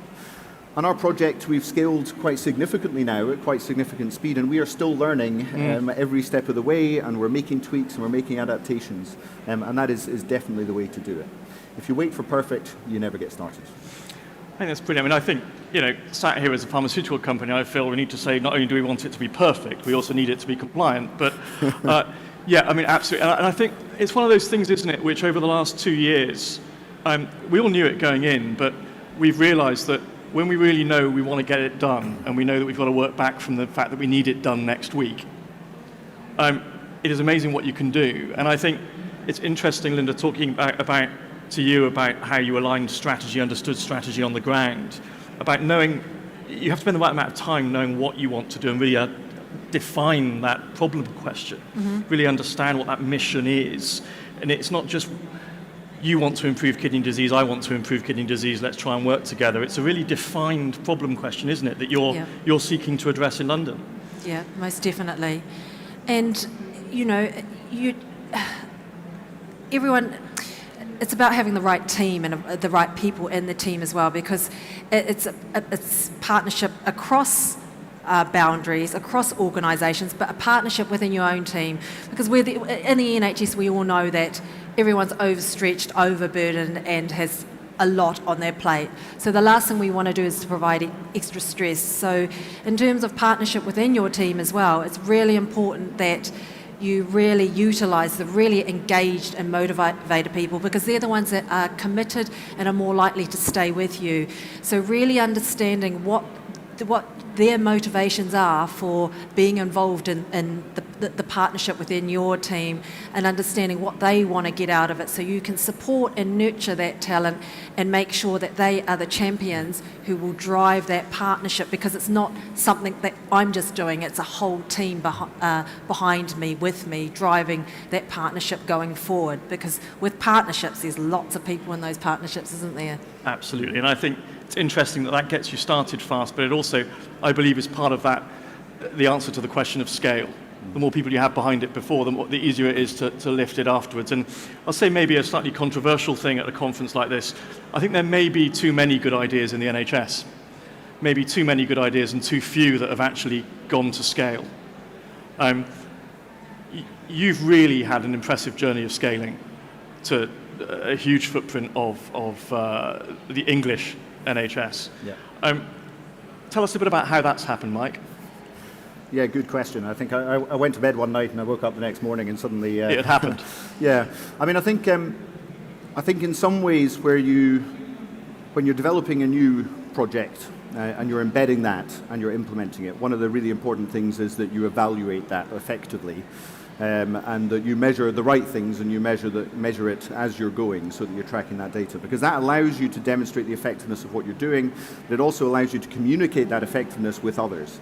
And really the scaling started because there was interest in what we were doing and what we were achieving from other areas, which led us to say, well, actually, how can we take what we're doing locally and make this applicable to other parts of England, and who knows, the sky's the limit. Yeah.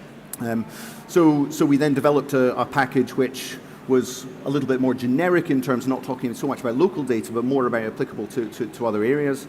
And we were then able to leverage that and use that to make it grow. And again, the key was through partnerships. So one thing, obviously, within industry and within pharma, you're very good at is you have a fantastic network of people across the country. You know the people that are involved in certain disease areas, and you can help help us to foster those relationships from the local clinicians working on the project that we were with the clinicians elsewhere. And also linking in with the Academic Health Sciences Network. So they were fantastic in helping us to spread the word and to scale. Yeah, thanks, Mike. And I think what we've been really proud of over the last year or so is how we've really moved to a stage where we've gone from getting really excited about an idea, and AstraZeneca has more than its fair share of geeks, I'll admit. We get really excited by the science, we get really excited by the questions that we want to answer. But when we're partnering now, we're really asking ourselves the question, can we scale it? It's almost like a tech company, can we scale it? Because there's not much point doing it once to only do it once. Well, absolutely. And there's one thing having an effective intervention and generating all the data to show that it's effective. And there's a slightly different thing of actually getting that to the end user, the patient who's going to benefit. And that requires implementation. And really that requires this partnership working. So I now want to throw it out to the room for any thoughts, reflections on some of those initial barriers. Any experiences you've had of those projects that have taken 6 months just to get started. Or any thoughts on how we can scale better? Do you think we have the right platforms to share examples and share learning and move at speed? Or any other questions you may have? Any questions from the room? Yes, lady here. Hi. Oops. We've got you loud and clear from here. I don't know about the rest of the room. Claire Cater, Social Kinetic and Stories for Life. I guess my question would be, in the things that you've scaled, you must have seen other things outside of that. And when you start measuring things, in my experience, you see the other opportunities which you didn't get to look at yet. What were they? And I guess in answer to your question, do the platforms exist to share things? I mean, there are lots of platforms. The irony is, not everybody knows about the platforms and how to use them. So like Future NHS is one, and there's all sorts of platforms, but people don't know about the platforms, and it's a bit like social media. We don't all use the same channels. So how do we make something as popular as Facebook to share this on, you know, or how do we make the things that already exist as popular as Facebook was, or, you know, as TikTok or whatever it might be. But that is a big challenge. We live in a multi-channel society, and we all like the things we like. So, you know, do you actually create something that's integrated and can go across all channels, or do you just create greater awareness? But I'd love to know, what are the things you found that weren't obvious within that you secretly saw had potential? It's a great question. Can I come to you first, Linda? Yes, of course. I think we should remember what we know and what we're used to as well, and use things. Like for me, sharing was as basic as emailing lots of different people, and I think we take that for granted. We think, of course, there's lots of different platforms, but just saying, share this, share it widely, and it just goes out. Share it with national networks, different networks. So for me, it wasn't just sharing within the kidney network, it's the diabetes network, with the heart failure network, and also just getting some contact names at national level and sharing that way as well, and just sharing word of mouth. And we do have someone who's a bit more savvy with media in our network, so you can ask, you know, I would just utilise the different skill sets of different people in our teams. So for me, it was just going back to good old-fashioned basics. So I don't know if that's sort of... Beautiful. Yeah. I agree. Not everybody can do a platform. Yeah. And lots of people don't look at some of those platforms yet, or aren't at that stage. Yeah. Mike? Yeah, if I could just pick up the part about when you're doing a project, you realise the other problems and the other elements that maybe you're not specifically addressing. That is absolutely what happens, and it's absolutely what we found. And I think there's two points to this. One is you still need to be quite clear about what problem you're trying to address through the piece of work that you're doing, and to make sure that you maintain that focus. Because if you try and solve every problem as part of a project, it becomes overwhelming, not just for the team that are doing it, but also for the people who you're trying to get a clear message to bring about change. So I think you do need to be able to maintain that focus about what you're doing and why you're trying to do it. But with that, where you have a successful project within an area, for example, Sentinel within asthma, what we've now managed to do is get clinicians really interested and exciting about bringing about change and improvement in the outcomes for patients with asthma. And so what we've created through Sentinel is that we've now got a forum which meets every 2 months, which is led by the primary care clinicians, who now have education activities related to asthma, and that's every aspect of asthma care, not just the specific areas that we've been focusing on. We've now developed respiratory champions within every primary care network within the region, which covers beyond asthma into other areas of respiratory disease. So I think it's important that the project that you're doing, that you maintain that focus and you continue that drive and continue to do that so that it doesn't become overwhelming and then falls down, but that you then make sure that you take advantage of that enthusiasm which you can generate through that project and start to build these networks and build these collaborations to improve care across the spectrum. Now I'm going to break chair rules and comment on the question as well, and then say I've just realised what's happened to the time. So then I'm going to sadly wrap it up, so I'm sorry if there are any other questions, but I'm sure that we can do the whole chatting at the side of the stage afterwards. Well, I would comment very briefly on that, building on what Mike said. I think when you're doing exciting projects, it's almost a curse that you find lots of other exciting things as you go. And we really found that in a project we did in Glasgow, where we worked with colleagues there, and took a 12-month heart failure waiting list down to 4 weeks. And it was really exciting. And we found so many other things that we could also do at the same time that we had to be really rigorous at saying, if we're going to do those, they need to be done somewhere else. We need to scale what we've done here, because that's a change worth replicating. The other thing, very much linked to part of the way you asked the question, and what Linda was saying was, if you're not careful, you can get stuck in details that distract people. The project we did in Glasgow just happened to initially run in one of the Nightingale hospitals. And the minute you tell that in the story, people are like, but they've all gone now, so we obviously can't do that in our area. And the fact that it was that building had no relevance on the actual project. So I think it's also telling the story the right way that matters. But now I'm going to come to the point about apologising at the terrible lack of time. And I blame Matthew Taylor for that, for not letting AstraZeneca dominate the whole programme here, because we'd love to talk for days, really. But what I will say is thank you all for coming. I know it's sunny outside, and I know it's felt like quite a long couple of days, I think. And some of you will have spent the whole of the first morning standing in a line as well, and that's quite tiring. But thank you for coming to this. We are really passionate about turbocharging our partnership agenda. We believe that COVID taught us all something amazing about how if we really focus on the what we want to do and do it right for the how we do it, but don't get lost in the discussions of how we do it, we can really do amazing things. And we can get the right evidence wrappers around it, we can link it into the right networks and really take good ideas to scale. And that's what we're really excited about. We're always excited to speak to other people who are excited about doing the same thing. So it's corny, but I'm going to say if you have a problem and no one else can help you, maybe you should call Fiona Morgan, who is our A team. And very keen to discuss with anyone new, shiny ideas, but also to discuss with anyone things that we've done that you might like to look at and adjust and tweak and replicate as well. Because done is generally better than perfect. And being purpose-led, being really mission-focused means we can go much further than we ever imagined.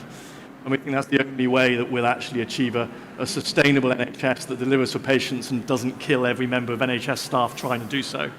So thank you very much for coming. Have a great rest of Confed and safe journey back to wherever you're going. Thank you very much.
Our final session will be taking place on the forum at 3:30. Please take your seats.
Please welcome to the stage Lord Victor Adebowale, Chair, NHS Confederation.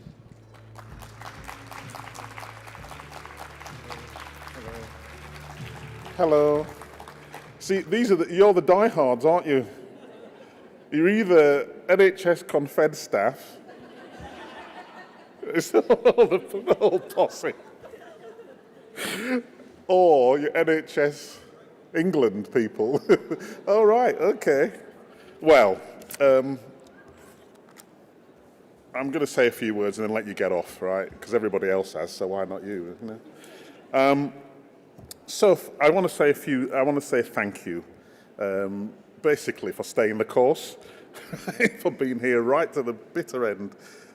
It's been a great 2 days. I think generally everybody's saying it's been a great 2 days.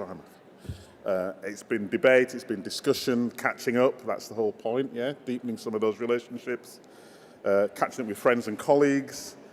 The atmosphere has been really wonderful. I think it's been a really positive 2 days. And what you've put into these last 2 days has made all that possible. So I'm glad you've stayed around because I want to thank you. I want to thank Team Confed and Team NHS England for putting this together, because without you it'd be really, really rubbish. So thank you. Matthew and I said at the start that we wanted us to discuss how we build a better future, one that leads to a more productive, more innovative, more equal, more collaborative health service. And I wanted us to catch up with each other and have a laugh. And there's been some laughter and there's been some fun. He wanted us to do the serious stuff. I wanted us to just have some fun. I mean, I'm only joking. I think we've managed to do both in abundance, actually. And as Matthew said yesterday, I think the phrase that best captures the mood in the room at this conference is realistic optimism. Realistic about the immense challenges we all have to face, but at the same time, optimistic about the future of the NHS in the medium term and beyond. And actually, as I'm fond of saying, if you are lucky enough to have been at this conference for the last 2 days, you are far too lucky to be pessimistic. The realism comes from acknowledging the worsening capacity gap that we're all experiencing, but the optimism comes from the steps we can collectively take to build the bridge to the future that Matthew outlined. And that bridge must be built on 4 things. First, political honesty and commitment. Second, the right support from our own national leadership, and a different kind of centre, one that's more about empowering than instructing. Third, it's going to require new conversations, new contract with our partners and the public, one that starts with honesty about what we can do and what we can't do. And finally, it demands more from us, whether that's improving productivity even further to demonstrate that we are making the very best use of the money we receive, or when it comes to making our guiding leadership ambition that we lead for everyone, everywhere, all of the time. As Amanda powerfully set out yesterday, we are the NHS, and because we are the NHS, we should lead the way in anti-racism practice and inclusive leadership. We should be an exemplar in systems leadership, a beacon of hope and delivery of healthcare for all. And because we are the NHS, we can lead the world in addressing inequity, access, and digital relevance. At this conference, we have seen more than clues to the way forward. In Amanda's speech, she gave a glimpse as to her vision for leadership and was ready to name the elephant in the room in her sickle cell example. But let's face it, that example could be repeated in mental health, cancer, and most of the conditions in the NHS plan. The Secretary of State challenged us to think about effective leadership and value for money. It's a call that's hard to disagree with. Saj, we agree. But it has much to do in order to truly understand the capacity gap. We will continue to speak out about the capacity gap without fear or favour. Many of you will have heard from, I don't know whether how many of you were at the dinner the other night? It was a funky do. Oh, just the one. Crikey. Yeah, everybody was there. I thought everybody was there. So some of you will have heard from former England and Liverpool footballer John Barnes yesterday, and it was great to see many healthcare leaders nodding. He was talking about race. He was giving a personal view, right? But I have to make those people who were nodding and agreeing with him, feel a little uncomfortable by saying, John's view is articulate and fascinating, but your job is not to see it as a single source of truth because it's him. It's to listen to David Olusaga, Afua Hirsch, Dr. Habib Nakvi, Partha Carr, Bola Olawabi. You need to continue to change your practice on the basis of understanding the advice of leaders you employ. Our NHS is facing some of the biggest challenges in its history, and we need effective, open leadership like never before. I'm convinced by the conversations I've had during this conference that our leaders get this and want to strive for that better, more inclusive future. I'd like to end by thanking you all again for being with us. It's been a genuine privilege. Thank you to our headline partners, Google Health and Palantir, and to all our partners and exhibitors. And last but no means, I just want to thank the staff again, the team again at the NHS Confederation, NHS England, for putting on such a brilliant event. In fact, it's been so brilliant, we'll do it again next year. I can't wait. Have safe journeys home.